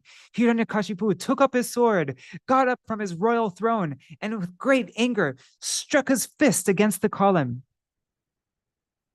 Then, from within the pillar came a fearful sound, which appeared to crack the covering of the universe. Oh, my dear Yudhishthir, this sound reached even the abodes of the demigods, like Lord Brahma. And when the demigods heard it, they thought, oh, now our planets are being destroyed. While showing his extraordinary prowess, Hiranyakashipu, who desired to kill his own son, heard that wonderful, tumultuous sound which had never before been heard. Upon hearing the sounds, the other leaders of the demons were afraid. None of them could find the origin of that sound in the assembly. Let's read the Sanskrit for this verse. Satyam vidhatum nijabhrita bhashitam vyaptim cha bhuteshvakileshu chatmana adrishyatatyadbhutarupam udvahan stambhe sabhayam namragam namanusham. So to prove his devotees' words true, to prove that the statement of his servant Prahlad Maharaj was substantial. In other words, to prove that the Supreme Lord is present everywhere, even within the pillar of an assembly hall. The Supreme Personality of Godhead, Hari, exhibited a wonderful form never before seen. The form was neither that of a man nor that of a lion. Thus, the Lord appeared in his wonderful form in the assembly hall. Śrī Nṛsiṁha Bhāgavatam ki jai. While Hiranyakashipu looked all around to find the source of that sound, that wonderful form of the Lord, which could not be ascertained to be either a man or a lion, emerged from the pillar. In amazement, Hiranyakashipu wondered, what is this creature? What is this creature that is half man and half lion? Jai Śrī Nṛsiṁha ki jai. Hiranyakashipu studied the form of the Lord, trying to decide who the form of Nrsimhadev standing before him was.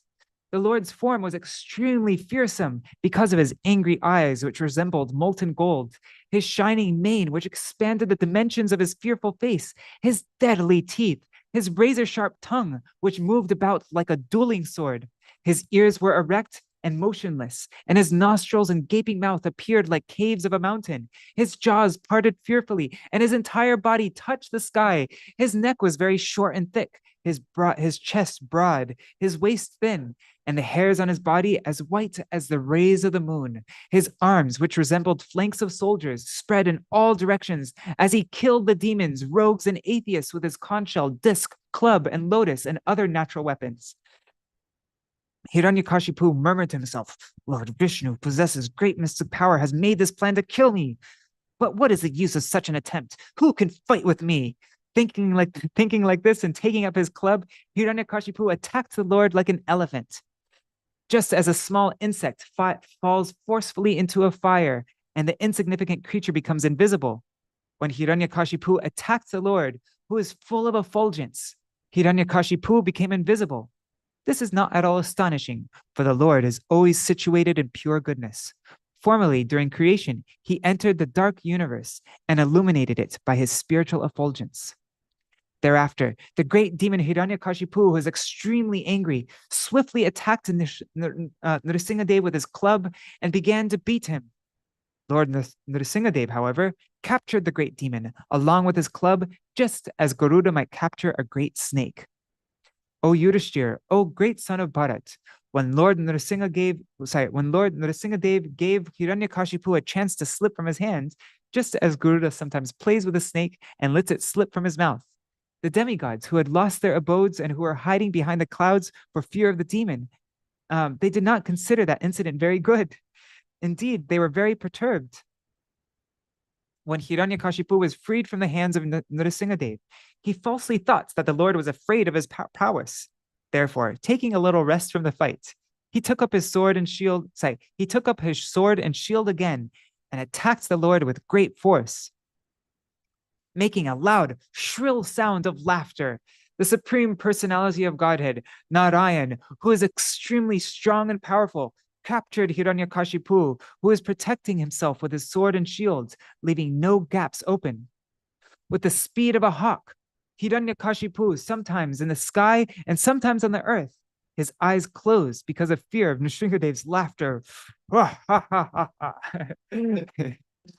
As a snake captures a mouse, or Garuda captures a very venomous snake, the Lord Nrsingadev captured Hiranyakashipu, who could not be pierced by even a thunderbolt of King Indra. As Hiranyakashipu moved his limbs here, there, and all around, very much afflicted at being captured, Lord Nrsingadev placed the demon on his lap, supporting him with his thighs. And in the doorway of the assembly hall, the Lord very easily tore the demon to pieces. He tore the demon to pieces with the nails of his hands. Lord Nrsingadev's mouth and mane were sprinkled with drops of blood, and his fierce eyes, full of anger, were impossible to look at. Licking the edge of his mouth with his tongue, the Supreme Personality of Godhead, Nrsingadev, decorated with a garland of intestines taken from Hiranyakashipu's abdomen, resembled a lion that has just killed an elephant. Jai Śrī Nṛsiṁha Ki Jai. The Supreme Personality of Godhead, who had many, many arms, first uprooted Hiranyakashipu's heart and then threw him aside and turned toward the demon soldiers. These soldiers, man, these Hiranyakashipu's soldiers must be the most brave creatures on all of existence. After seeing all that, even after all that, they still attacked Nrsingadev. It's just amazing. These soldiers had come in thousands to fight with him with raised weapons and were very faithful followers of Hiranyakashipu. But Lord Nrsingadev killed all of them merely with the ends of his nails. The hair on Nrsingadev's head shook the clouds and scattered them here and there. His glaring eyes stole the effulgence of the luminaries in the sky, and his breathing agitated the seas and oceans. Because of his roaring, all the elephants in the world began to cry in fear. Airplanes were thrown into outer space. Oh my God. Airplanes were thrown into outer space and the upper planetary system by the hair on Nrsingadev's head. Wait. Airplanes were thrown into outer space and the upper planetary system. Oh, and they were also thrown into the upper planetary system by the hair on Nrsingadev's head. Because of the pressure of the Lord's lotus feet, the earth appeared to slip from its position, and all the hills and mountains sprang up due to his intolerable force. Because of the Lord's bodily effulgence, both the sky and all directions diminished in their natural illumination. Manifesting a full effulgence and a fearsome countenance, Lord Nrsinga, being very angry and finding no contestant to face his power and opulence, then sat down in the assembly hall on the excellent throne of the king. Because of fear and obedience, no one could come before the Lord. No one could come forward to serve the Lord directly. Hiranyakashipu had been exactly like a fever of meningitis in the head of the three worlds. Thus, when the wives of the demigods in the heavenly planets saw that the great demon had been killed by the personal hands of the Supreme Personality of Godhead, their faces blossomed in great joy. The wives of the demigods again and again showered flowers from heaven upon Lord Nrsingadev like rain. At that time, the airplanes of the demigods, who desired to see the activities of the Supreme Lord Narayan, crowded the sky.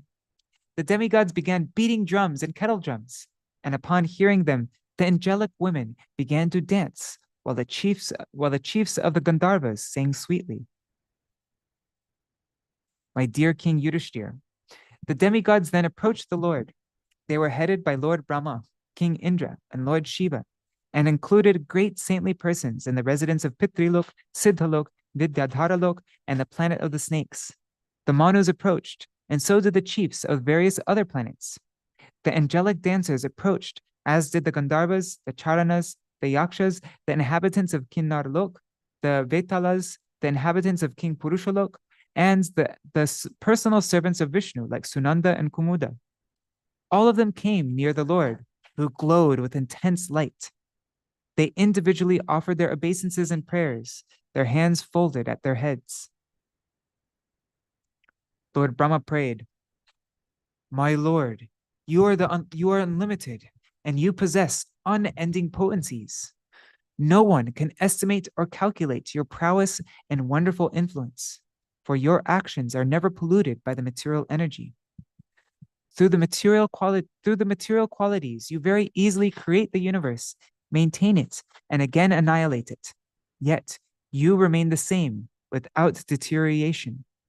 I therefore offer my respectful obeisances unto you."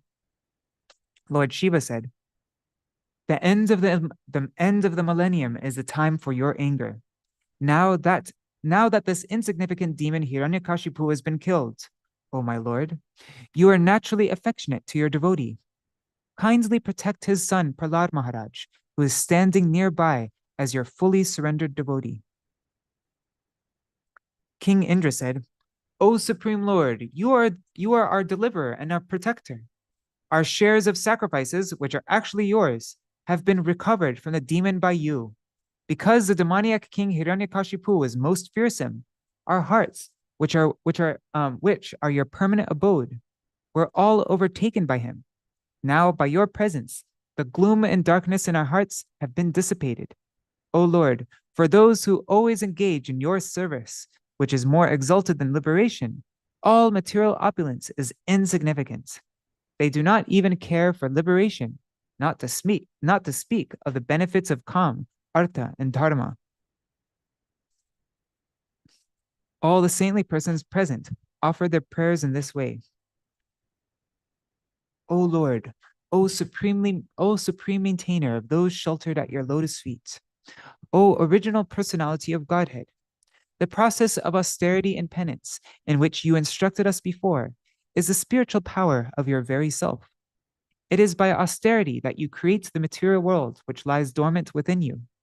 This austerity was almost stopped by the activities of this demon, but now, by yourself appearing in the form of Nrsimhadev, which is meant just to give us protection, and by killing this demon, you have again approved the process of austerity.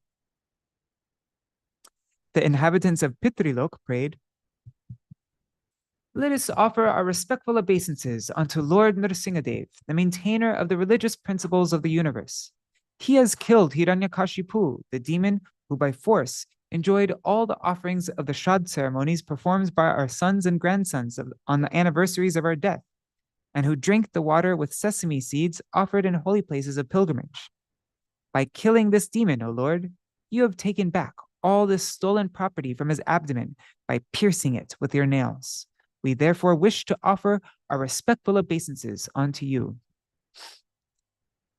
The inhabitants of Siddhaloka prayed, "O Lord Nrsimhadev, because we belong to Siddhaloka, we automatically achieve perfection in all 8 kinds of mystic power.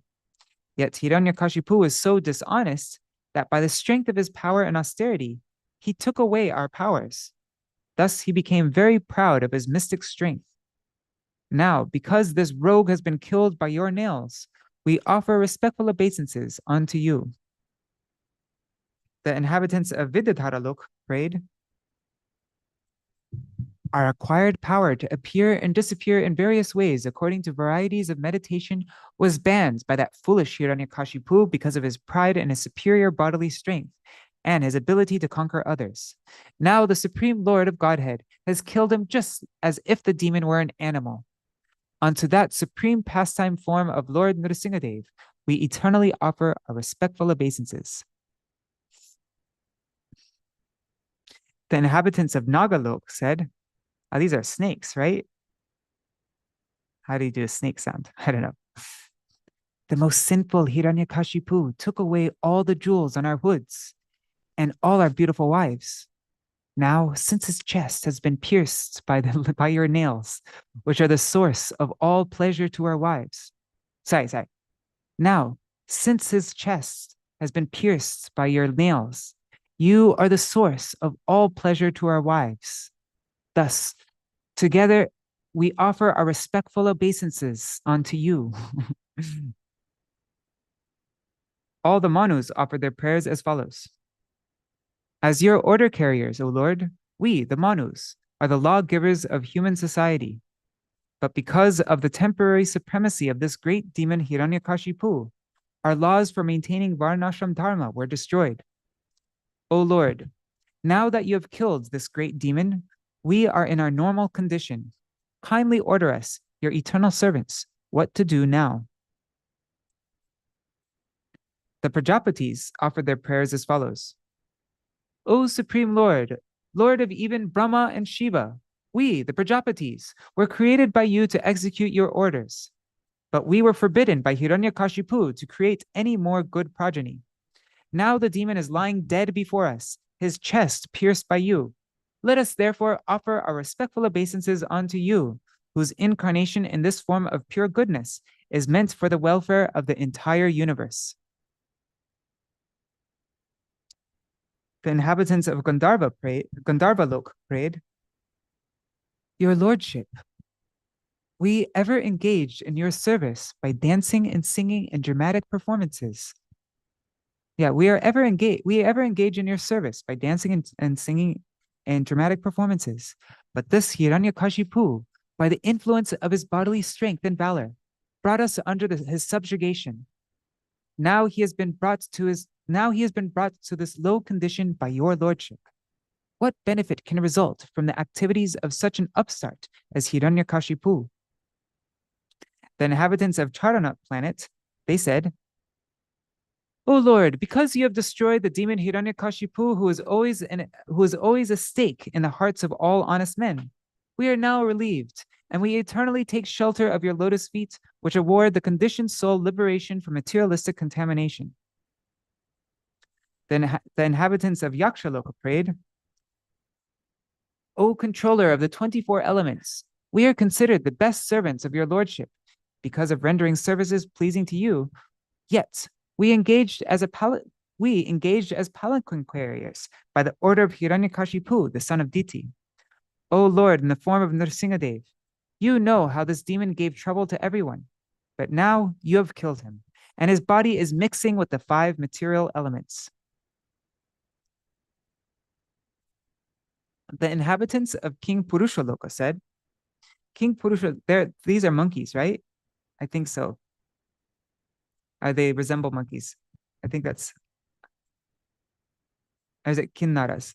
I always get, there's King Purushas, King Naras. Here, let's just look really quick. So King Purushas are described to possess the bodies of human beings and equine heads. What's equine? Connected with horses, horse heads. Interesting. Okay, so they all have horse heads, according to Wikipedia. Let's see. Okay. So the inhabitants of King Purushaloka said, we are insignificant living entities, and you are the supreme personality of Godhead, the supreme controller. Therefore, how can we offer suitable prayers unto you? When this demon was condemned by devotees because they were disgusted with him, he was then killed by you. The inhabitants of Vaitalika Loka said, Dear Lord, because of chanting your spotless glories in great assemblies and arenas of sacrifice, we were accustomed to great respects from everyone. This demon, however, usurped that position. Now, to our great fortune, you have killed this great demon, exactly as one cures a chronic disease. Let's see, the Kinnaras. I think Kinnaras are like monkeys. A Kinnara is a creature from Hindu, and they're described as part human, part bird, and have a strong association with music and love. Huh. There's a Kinnara in Bali. Oops. Good, that's supposed to be a Kinnara. It's like part bird. Interesting. Okay. So the Kinnara said, O Supreme Controller, we are ever existing servants of your lordship. But instead of rendering service to you, we were engaged by this demon in his service, constantly and without remuneration. This sinful man has now been killed by you. Therefore, O Lord Nrsimhadev, our master, we offer our respectful obeisances unto you. Please continue to be our patron. The associates of Lord Vishnu and Vaikuntha offered this prayer. O Lord, our supreme giver of shelter, today we have seen your wonderful form as Lord Nrsimhadev, meant for the good fortune of all the world. O Lord, we can understand that Hiranyakashipu is the same Jai who engaged in your service, but was cursed by Brahmins, and who thus received the body of a demon. We understand that his having now been killed, we understand that his having now been killed is your special mercy upon him.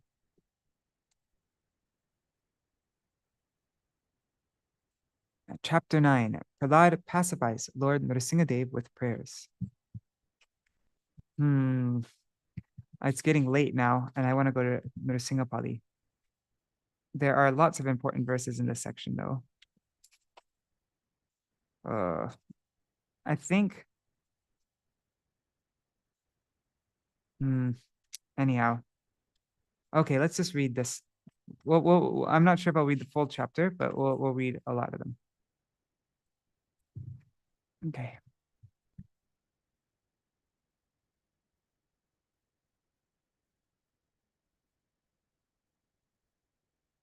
The great Saint Narad Muni continued. The demigods, headed by Lord Brahma, Lord Shiva, and other great demigods, dared not come before the Lord, who at that time was extremely angry. Lord Shiva, Lord Brahma, all the demigods, nobody was brave enough to come before Nrsimhadev when he was that angry.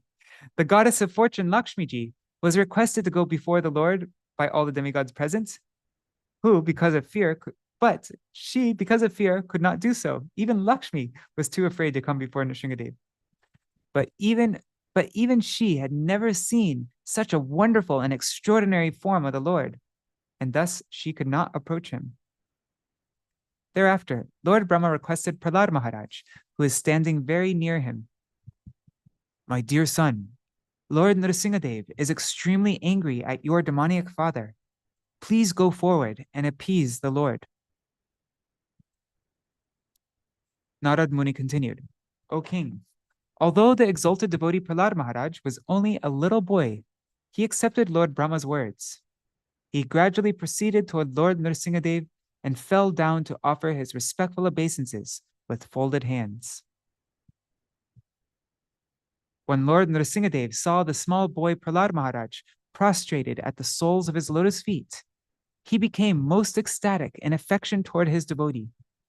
Raising Prahlad, the Lord placed his lotus hand upon the boy's head, because his hand is always ready to create fearlessness in all of his devotees.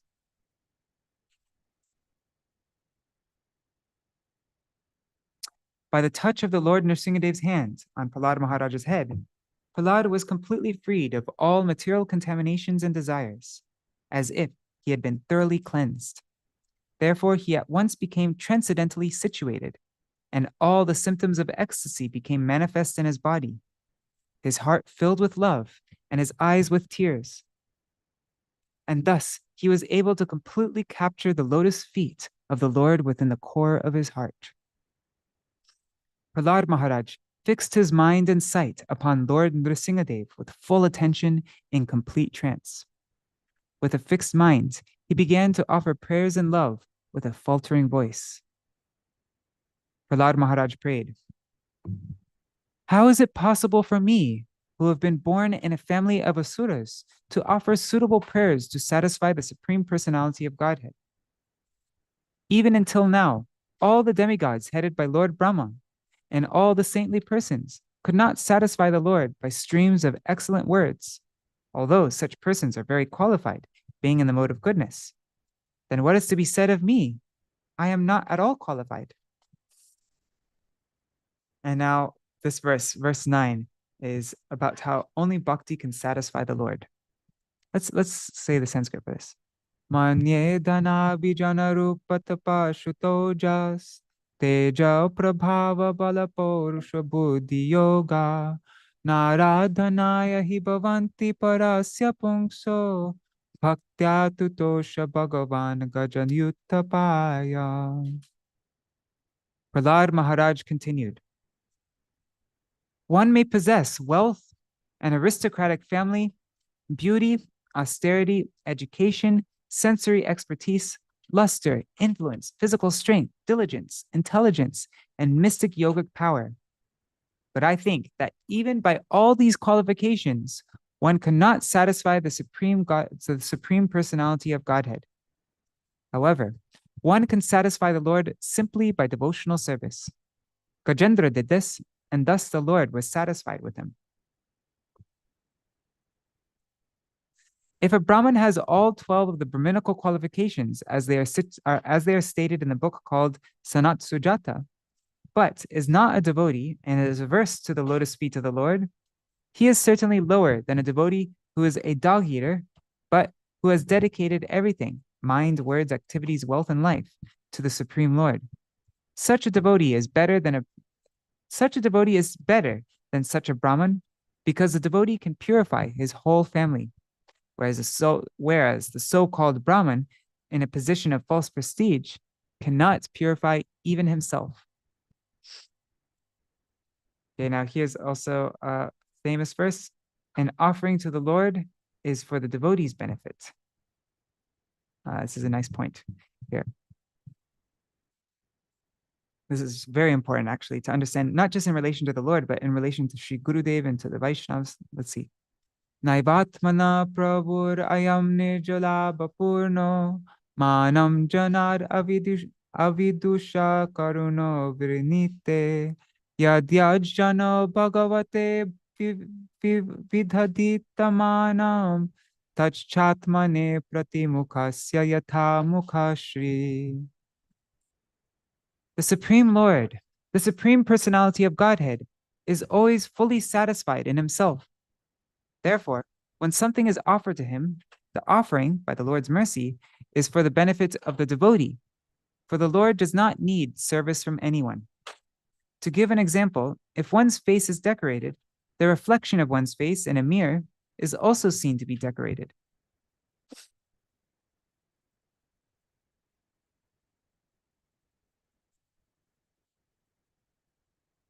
Therefore, although I was born in a demoniac family, I may without a doubt offer prayers to the Lord with full endeavor, as far as my intelligence allows. Anyone who has been forced by ignorance to enter the material world may be purified of material life if he offers prayers to the Lord and hears the Lord's glories. O my Lord, all the demigods headed by Lord Brahma are sincere servants of your lordship, who are situated in a transcendental position. Therefore, they are not like us. Prahlad, and he's referring to himself and his father Hiranyakashipu. Your appearance in this fearsome form is your pastime for your own pleasure. Such an incarnation is always meant for the protection and improvement of the universe.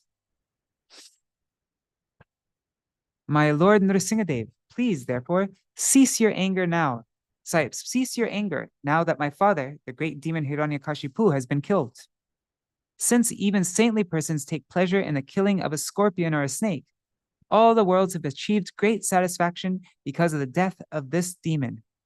Now they are confident of their happiness, and they will always remember your auspicious incarnation in order to be free from fear. My Lord, who are never conquered by anyone, I am certainly not afraid of your ferocious mouth and tongue, your eyes bright like the sun, or your frowning eyebrows. I do not fear your sharp pinching teeth, your garland of intestines, your mane soaked with blood, or your high wedge-like ears. Nor do I fear your tumultuous roaring, which makes elephants flee to distant places, or your nails, which are meant to kill your enemies. O most powerful, insurmountable Lord, who are kind to the fallen souls, I have been put into the association of demons as a result of my activities, and therefore I am very much afraid of my condition of life within this material world. When will that moment come when you will call me to the shelter of your lotus feet, which are the ultimate goal for liberation from conditional life. O Great One, O Supreme Lord. Oh, this is a famous verse. This is about how the Lord's service is the only remedy. Yasmat priya priya viyoga samyoga janma shokagnina shakala yoni shudahyamana dukho shadam tarapi dukham atad tiyaham bhuman brahmani vadame tavadasya yogam. O Great One, O Supreme Lord, because of combination with pleasing and displeasing circumstances, and because of separation from them, one is placed in a most regrettable position within heavenly or hellish planets. One is placed in a most regrettable position within heavenly or hellish planets, as if burning in a fire of lamentation. Although there are many remedies by which to get out of miserable life, any such remedies in the material world are more miserable than the miseries themselves. Therefore, I think that the only remedy is to engage in your service. Kindly instruct me in such service. Soham priyasya suhrida puradevataya leela katastava nrsinga virincha gita anjastitar manugrinan guna vipramukto durgani te padayuga yugalaya hangsa sangha.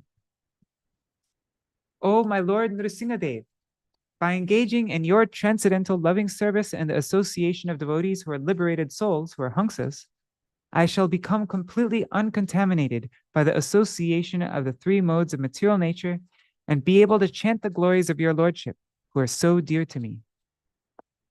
I shall chant your glories, following exactly in the footsteps of Lord Brahma and his disciplic succession.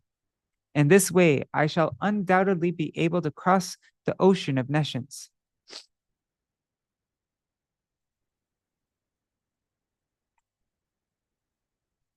Once again.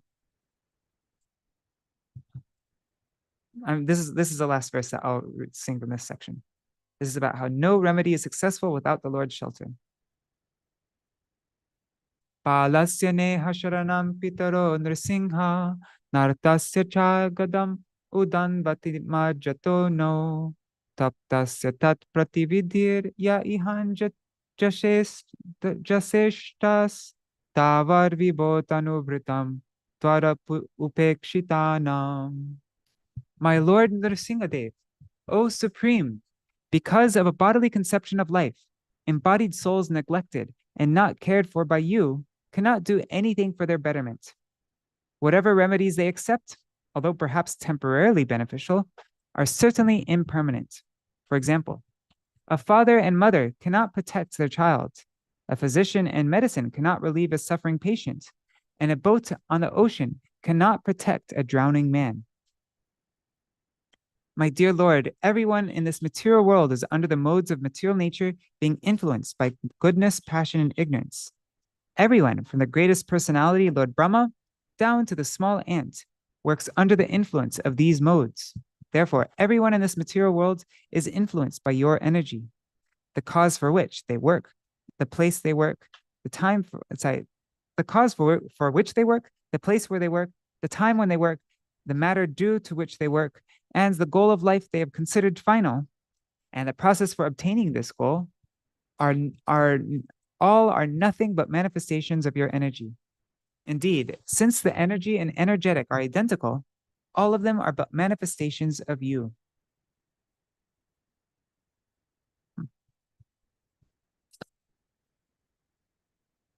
O Lord, O Supreme Eternal, by expanding your plenary portion, you have created the subtle bodies of the living entities through the agency of your external energy, which is agitated by time. Thus, the mind entraps the living entity and unlimited varieties of desires to be fulfilled by the Vedic directions of karma kanda, fruit of activity, and the 16 elements. Who can get free from this entanglement unless he takes shelter at your lotus feet? My dear Lord, O Supreme Great, you have created this material world of 16 constituents, but you are transcendental to their material qualities. In other words, these material qualities are under your full control, and you are never conquered by them. Therefore, the time element is your representation. My Lord, O Supreme, no one can conquer you. As for me, however, I am being crushed by the wheel of time, and therefore I am surrendered fully unto you. Now kindly take me under the protection of your lotus feet. My dear Lord, people in general want to be elevated to the higher planetary systems for a long duration of life, opulence, and enjoyment. But I have seen all of these through the activities of my father. When my father was angry, he laughed sarcastically at the demigods, and they were immediately vanquished simply by seeing the movements of his eyebrows. Yet my father, who was so powerful, has now been vanquished by you within a moment. My dear Lord, this verse is, please give me the association of your devotee. Let's say the Sanskrit for this verse. Tasmaramustanu aham ashishogya ayushriyam vibhavanam aindriyam avirincyat nechamite vilulitan uruvikramena kalatmano panayamam nijabhrita parshvam. My dear Lord, now I have complete experience concerning the worldly opulence, mystic power, longevity, and other material pleasures enjoyed by all living entities, from Lord Brahma down to the ant. As powerful time, you destroy them all. Therefore, because of my experience, I do not wish to possess them. My dear Lord, I request you to please place me in I request you to place me in touch with your pure devotee and let me serve him as a sincere servant. This is the ultimate prayer for us to make to the Lord. Oh Lord, I request you to place me in touch with your pure devotee and let me serve him as a sincere servant.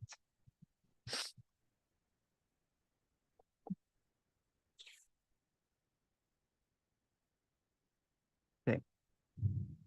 In this material world, every living entity desires some future happiness, which is exactly like a mirage in the desert.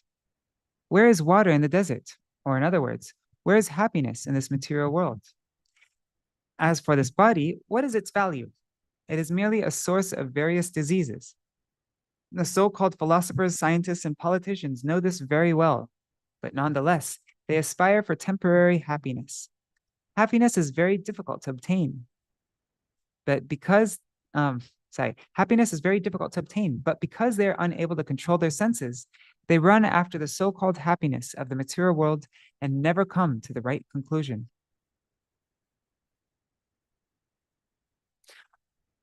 Oh, my Lord, O Supreme, because I was born in a family full of the hellish material qualities of passion and ignorance, what is my position? And what is to be said of your causeless mercy, which was never offered even to Lord Brahma, Lord Shiva, or the goddess of fortune, Lakshmi? You never put your lotus hands upon their heads, but you have put it on mine.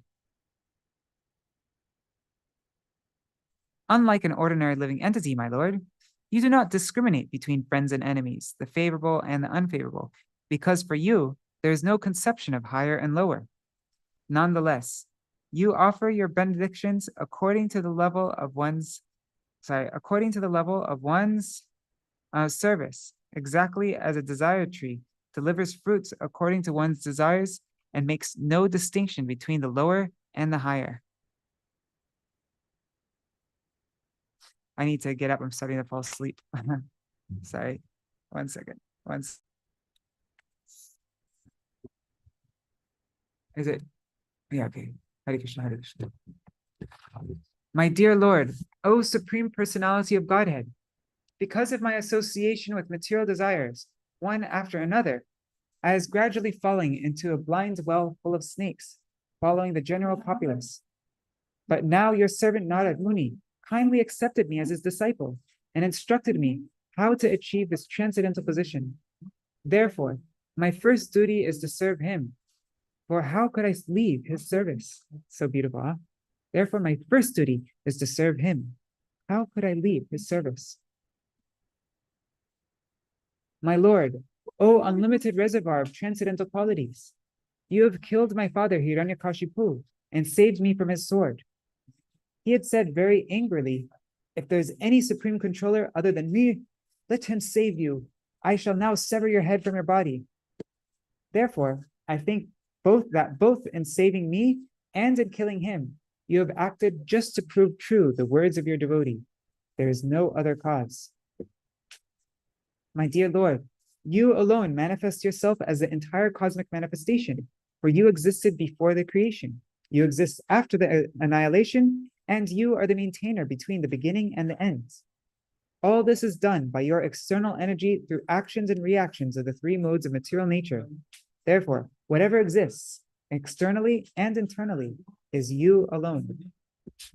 My dear Lord, O Supreme Personality of Godhead, the entire cosmic creation is caused by you, and the cosmic manifestation is an effect of your energy. Although the entire cosmos is but you alone, you keep yourself aloof from it. The conception of mine and yours is certainly a type of illusion, is a maya, because everything is an emanation from you and is therefore not different from you. Indeed, the cosmic manifestation is non-different from you, and the annihilation is also caused by you. This relationship between your lordship and the cosmos is illustrated by the example of the seed in the tree, or the subtle cause and the gross manifestation. O my Lord, O Supreme Personality of Godhead, after the annihilation of the creative energy is kept in you, who appear to sleep with half-closed eyes. After the annihilation, the creative energy is kept in you, who appear to sleep with half-closed eyes. Actually, however, you do not sleep like an ordinary human being, for you are always in a transcendental stage, beyond the creation of the material world, and you always feel transcendental bliss. As Kshirodaksha Vishnu, you thus remain in your transcendental status, not touching material objects. Although you appear to sleep, this sleeping is distinct from sleeping in ignorance. This cosmic manifestation, the material world, is also your body. This total lump of matter is agitated by your potent energy known as Kala Shakti, and thus the three modes of material nature are manifested. You awaken from the bed of Shesh, Ananta, and from your navel, a small transcendental seed is generated. It is from this seed that the lotus flower of the gigantic universe is manifested, exactly as a banyan tree grows from a small seed. From that great lotus flower, Brahma was generated, but Brahma certainly could see nothing but the lotus. Therefore, thinking you to be outside, Lord Brahma dove into the water and attempted to find the source of the lotus for 100 years. He could find no trace of you, however, for when a seed fructifies, the original seed could not be seen. Lord Brahma, who was celebrated as Atma Yoni, having been born without a mother, was struck with wonder. He thus took shelter of the lotus flower, and when he had been purified after undergoing severe austerities for many hundreds of years, he could see that the cause of all causes, the Supreme Personality of Godhead, was spread throughout his own body and senses, just as aroma, although very subtle, is perceived in the earth. Lord Brahma could then see you possessing thousands and thousands of faces, feet, heads, hands, thighs, noses, ears, and eyes. You are very nicely dressed, being decorated and bedecked with varieties of ornaments and weapons. Seeing you in the form of Lord Vishnu, your symptoms and form being transcendental. Your legs extending from the lower planets, Lord Brahma achieved transcendental bliss. My dear Lord, when you appeared as Hayagriva with the head of a horse, you killed the two demons known as Madhu and Kaitab, who were full of the modes of passion and ignorance. Then you delivered the Vedic knowledge to Lord Brahma. For this reason, all the great saints accept your forms as transcendental, untinged by material qualities.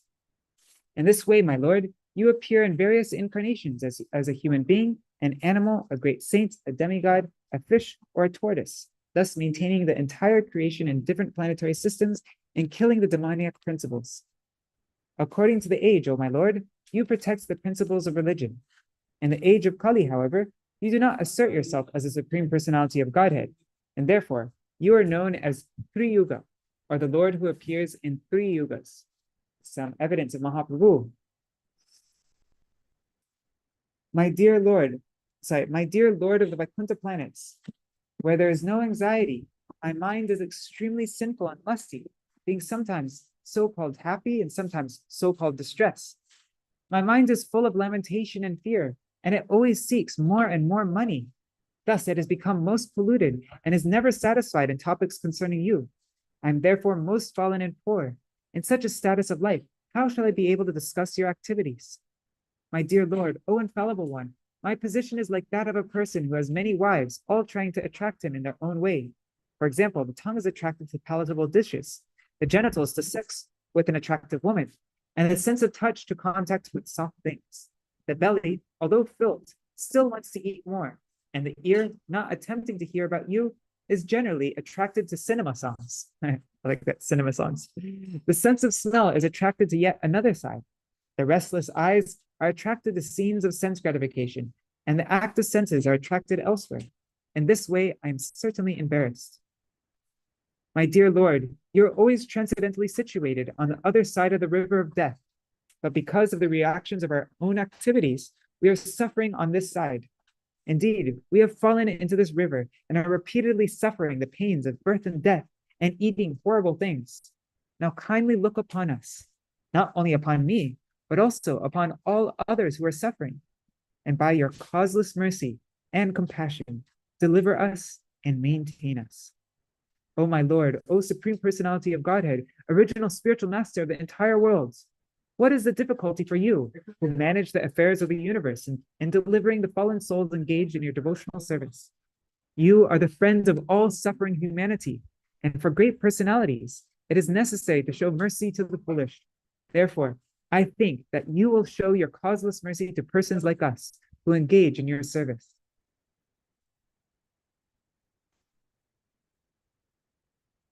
O best of the great personalities, I am not at all afraid of material existence, for wherever I stay, I am fully absorbed in thoughts of your glories and activities.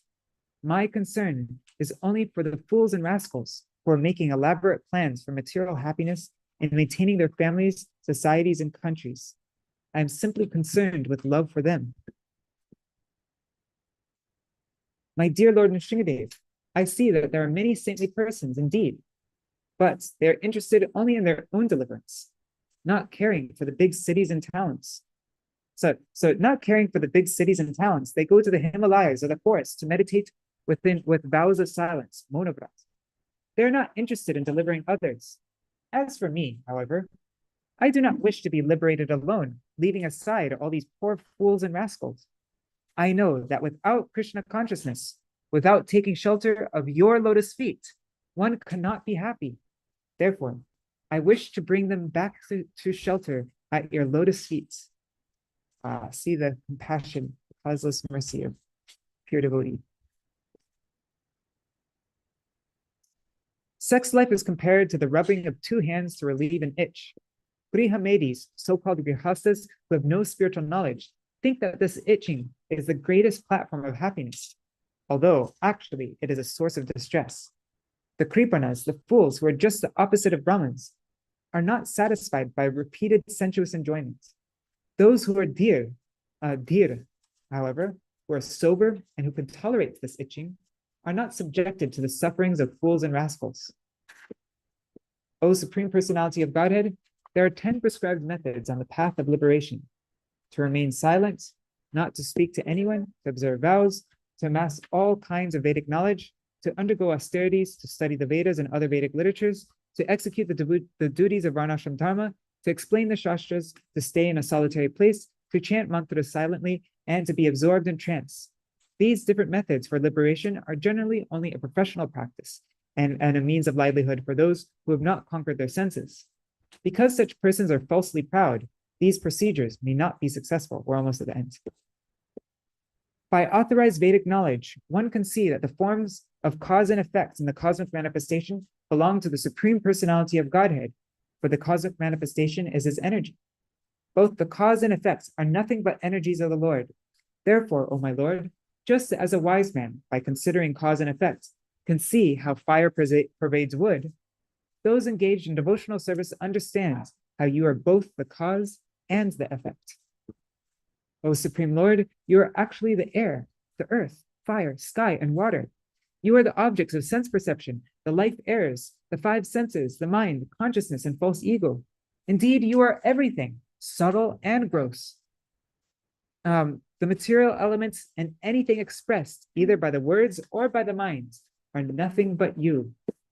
Neither the three modes of material nature, sattva-gun, rajagun, or tamagun, nor the predominating deities controlling these modes, nor the five gross elements, nor the minds, nor the demigods, nor the human beings can understand your lordship, for they are all subjected to birth and annihilation. Considering this, the spiritually advanced have taken to devotional service. Such wise men hardly bother with Vedic study. Instead, they engage themselves in practical devotional service. Therefore, O Supreme Personality of Godhead, the best of all persons to whom prayers are offered, I offer my respectful obeisances unto you, because without rendering 6 kinds of devotional service unto you, that's offering prayers, dedicating all the results of activities, worshiping to you, working on your behalf, always remembering your lotus feet and hearing about your glories. So without rendering these 6 kinds of devotional service, who can achieve that which is meant for the Paramahamsas? The great Saint Narad said, thus, Lord Nṛsiṁha was pacified by the devotee Prahlad Maharaj with prayers offered from the transcendental platform. The Lord gave up his anger, and being very kind to Prahlad, who was offering prostrated obeisances, he spoke as follows. Wow, this is the first time now Nṛsiṁha is going to speak. The Supreme Personality of Godhead said, my dear Prahlad, most gentle one, best of the family of the Asuras, all good fortune unto you. I am very much pleased with you. It is my pastime to fulfill the desires of all living beings, and therefore you may ask for me any benediction that you desire to be fulfilled. My dear Prahlad, may you live a long time. One cannot appreciate or understand me without pleasing me, but one who has seen or pleased me has nothing more for which to lament for his own satisfaction. My dear Prahlad, you are very fortunate. Please know from me that those who are very wise and highly elevated try to please me in all different modes of mellows. For I am the only person who can fulfill all the desires of everyone. Narad Muni said, Prahlad Maharaj was the best person in the family of Asuras, who always aspire for material happiness. The Asuras who always aspire for material happiness. Nonetheless, although allured by the Supreme Personality of Godhead, who offered him all benedictions for material happiness, because of his unalloyed Krishna consciousness, he did not want to take any material benefit for sense gratification. And this is the last chapter, chapter 10. Allah, the best among the exalted devotees. I think since oh my God, it's already 9:30, almost 9:30. So I'm just going to read the summary. I'm not going to read the verses. Lord Nṛsiṁha wanted to bestow benedictions upon Prahlad Maharaj, one after another. But Prahlad Maharaj, thinking them impediments on the path of spiritual progress, did not accept any of them. Instead, he fully surrendered at the Lord's lotus feet. He said, if anyone engaged in the devotional service of the Lord prays for personal sense gratification, he cannot be called a pure devotee or even a devotee. He may be called only a merchant engaged in the business of give and take. Similarly, a master who wants to please his servant after taking service from him is also not a real master. Prahlad Maharaj, therefore, did not ask anything from the Supreme Personality of Godhead. Rather, he said that if the Lord wanted to give him a benediction, he wanted the Lord to assure him that he would never be induced to take any benedictions for the sake of material desires. Exchanges of devotional service for lusty desires are always very prominent. As soon as lusty desires awaken, one's senses, mind, life, soul, religious principles, patience, intelligence, shyness, beauty, strength, memory, and truthfulness are all vanquished. One can render unalloyed devotional service only when there are no material desires in one's mind. The Supreme Personality of Godhead was greatly pleased with Prahlad Maharaj for his unalloyed devotion. Yet the Lord provided him one material benediction, that he would be perfectly happy in this world and live his next life in Vaikuntha. the Lord gave him the benediction that he would be the king of this material world until the end of the Manvantar millennium, and that although in this material world he would have the facility to hear the glories of the Lord and depend fully on the Lord, performing service to him in uncontaminated bhakti yoga. The Lord advised Prahlad to perform sacrifices through bhakti yoga, for this is the duty of a king. Prahlad Maharaj accepted whatever the Lord had offered him, and he prayed for the Lord to deliver his father. In response to this prayer, the Lord assured him that in the family of such a pure devotee as he, not only the devotee's father, but the forefathers for 21 generations are liberated. The Lord also asked Prahlad to perform the ritualistic ceremonies appropriate after his father's death. Then Lord Brahma, who was also present, offered many prayers to the Lord, expressing his obligation to the Lord for having offered benedictions to Prahlad Maharaj. The Lord advised Lord Brahma not to offer benedictions to asuras as he had to, not to do that again. Not to offer benedictions to asuras as he had to Hiranyakashipu, for such benedictions indulged him. Then Lord Nrsimhadev disappeared. On that day, Prahlad Maharaj was installed on the throne of the world by Lord Brahma and Shukracharya. Thus, Narad Muni describes the character of Prahlad Maharaj for Yudhishthira Maharaj, and he further describes the killing of Ravan by Lord Ramachandra and the killing of Shishupala and Dantavakra and Dwapar Yuga.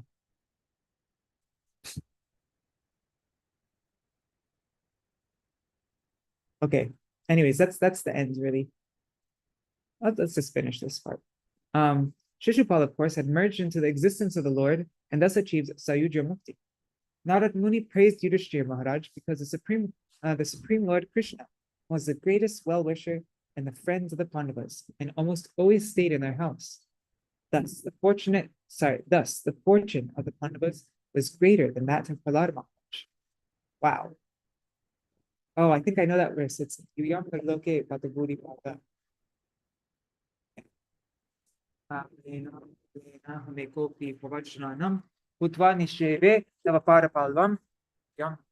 Something like that. Anyways.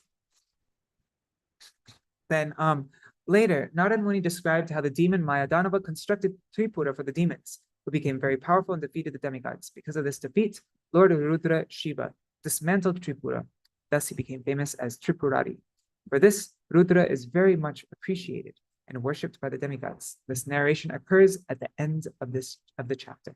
So that's how this chapter ends. Jai Shri Prahlad Maharaj Ki Jai. Jai Shri Nrsimhadev, Shri Bhakti Vigna Vinashankari, Shri Bhagavan Nrsimhadev Ki Jai. All right, so that is the end of our program. Maybe we could just do short Nrsimhadev prayers, and then we'll end. I'll keep it brief though. Like I won't do it later and repeat. 1 second, let me just. All right. Namaste Nṛsiṁhaya Prahlādadayine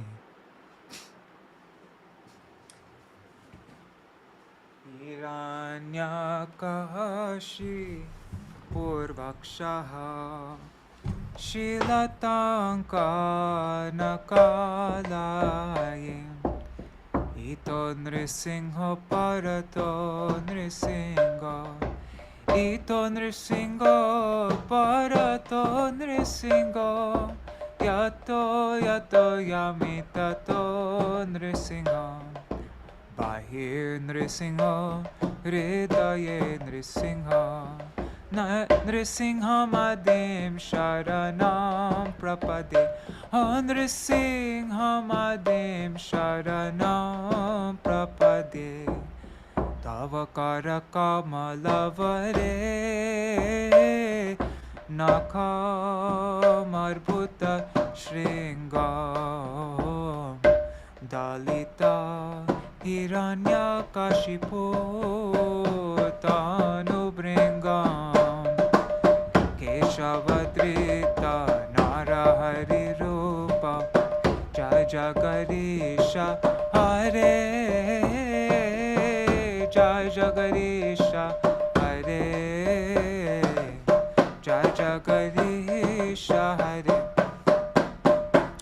Keshavadrita Narahari Rupa, Jai Jagarisha Hare, Jai Jagarisha Hare, Jai Jagarisha Hare. Jaya Nṛsiṁha Dev, Jaya Nṛsiṁha Dev, Nṛsiṁha Dev, Jaya Nṛsiṁha Dev. Oh, one more thing. Oh, Vagisha, oh, Śrī Nṛsiṁha Jai Oh, Śrī Nṛsiṁha Jai Nṛsiṁha Jai Jai Nṛsiṁha. Praladi, say. Oh, Praladesha Jai Parma Mukha Parma Bringa. Praladesha Jai Parma Mukha Parma Bringa. Vagisha Yasya Vatane, Lakshmir Yasya Cha Vakshasi, Yasyaste Hridaye Samved. O Tam Nṛsiṁhamaham Bhaje, Pralada Hridaya Ladam, Pralada Hridaya Ladam, Bhakta Vidya Vidaranam, Sharadinduruchim Vande, O Parindra Vadanam Harim, Ugropyanugra Evayam, Swabhaktanani Nrikeshari, Keshari Vaso Potanam, Anyasham Oga Vikramam. Hare Krishna, Krishna Krishna, Hare Hare, Hare Ram, Ram Ram, Hare Hare, Hare Krishna, Krishna Krishna, Hare Hare, Hare Ram, Ram Ram, Hare Hare, Hare Krishna, Krishna Krishna, Hare Hare, Hare Ram, Rama Rama, Hare Hare, Hare Krishna, Krishna Krishna, Hare Hare, Hare Rama, Rama Rama, Hare Hare. Oh, Jaya Lakshmi Nṛsiṁha, Jaya Lakshmi Nṛsiṁha, Lakshmi Nṛsiṁha, Jaya Lakshmi Nṛsiṁha, Jaya Nṛsiṁha Pralad, Jaya Nṛsiṁha Pralad, no, Jaya Pralada Nṛsiṁha, Jaya Pralada Nṛsiṁha, Pralada Nṛsiṁha, Jaya Pralada Nṛsiṁha, Nṛsiṁha, Jaya Jaya Pralada, Jaya Jaya Nṛsiṁha, Jaya Jaya Pralada, Jaya Jaya Nṛsiṁha, Jaya Jaya Pralada, Jaya Jaya Nṛsiṁha, Jaya Jaya Pralada, Jaya Jaya Nṛsiṁha, Jaya Jaya Pralada, Jaya Jaya Nṛsiṁha, Jaya Jaya Pralada, Jaya Jaya Jaya Jaya Sachinandan, Jaya Gora Hari, Sachinandan, Jaya Gora Hari, Jaya Radhe, Jaya Krishna, Jaya Radhe, Jaya Krishna, Jaya Prabhupada, Jaya Prabhupada, Prabhupada, Jaya Prabhupada, Jaya Gurudeva, Gurudeva, Gurudeva, Jaya Gurudeva, Hari Bol, Hari Bol, Hari Bol, Nitai Gaur, Hari Bol, Nitai Gaur, Hari Bol, Hari Bol, Hari Bol, Hari Bol. Jai Śrī Nṛsiṁha Bhagavan ki Jai, Jai Bhakta Pravar Shri Prahlad Maharaj ki Jai. Jai Shri Shri Guru Gauranga Gandhar Vikagiri Dhari Shri Radha Vinod Bihari Ju ki jai, Shri Govinda Gopinath Madan Mohan Ju ki jai, Nityalila Pravishtam Vishnupad Ashutara Shishmar Bhakti Vedanta Narayan Goswami Maharaj Srila Gurudev ki jai, Nityalila Pravishtam Vishnupad Ashutara Shishmar Bhakti Vedanta Vaman Goswami Maharaj ki jai, Nityalila Pravishtam Vishnupad Ashutara Shishmar Bhakti Vedanta Swami Maharaj Srila Prabhupada ki jai, Nityalila Pravishtam Vishnupad Ashutara Shishmar Srila Bhakti Bhakti Pragyan Keshav Goswami Maharaj ki jai, Nityalila Pravishtam Vishnupad Ashutara Shishmar Bhakti Siddhanta Saraswati Goswami Prabhupada ki jai, Nityalila Pravishta Maha Bhagavat Srila Gorksharas Babaji Maharaj ki jai, Nityalila Pravishta Srila Satchidananda Bhakti Vinod Thakur ki jai, Nityalila Pravishta Vaishnava Sarvabhauma Srila Jagannath Das Babaji Maharaj ki jai, Shri Rupa Gauriya Guru Varga ki jai, Shri Rupa Sanatan Bhatta Raghunath Shri Jeev Gopal Bhattadas Raghunath Shara Goswami Prabhu ki jai, Shri Sarup Damodar Rai Ramanandari Shri Gaur Parshad Vrinda ki jai, Namachay Srila Haridas Thakur ki jai, Prem se kaho Shri Krishna Chaitanya Prabhu Nityananda Shri Advaita Gadadhar Shivasari Gaur Bhakta Vrinda ki jai, Shri Kshetra Mandala Gora Mandala Vraja Mandala Mathura Vrindavan Dham ki jai, Sarva Abhishta Bharata Giriraj Maharaj ki jai, Shri Radha Kun Shama Kun ki jai, Shri Yamuna Devi Ganga Devi ki jai, Shri Tulsi Maharani Vrinda Devi ki jai, Shri Bhakti Devi ki jai, Shri Purnamasi Yoga Maya ki jai, Shri Gopeshwar Mahadev ki jai, Jai Shri Bhakti Vigna Vinashankari Shri Nṛsiṁha Bhagavan ki jai, Bhakta Raj Shri Prahlad Maharaj ki jai, Shri Lakshmi Nrsimhadev ki jai, Jai Shri Nṛsiṁha Caturdaśī Titi ki jai, Titi Palan Kari Bhakta Vrinda ki jai, Grantaraj Śrīmad-Bhāgavatam ki jai, the appearance of Nrsimhadev ki jai, the disappearance of Hiranyakashipu ki jai, Jai Shri, this is Nrsimhadev at Nrsiṁhapali.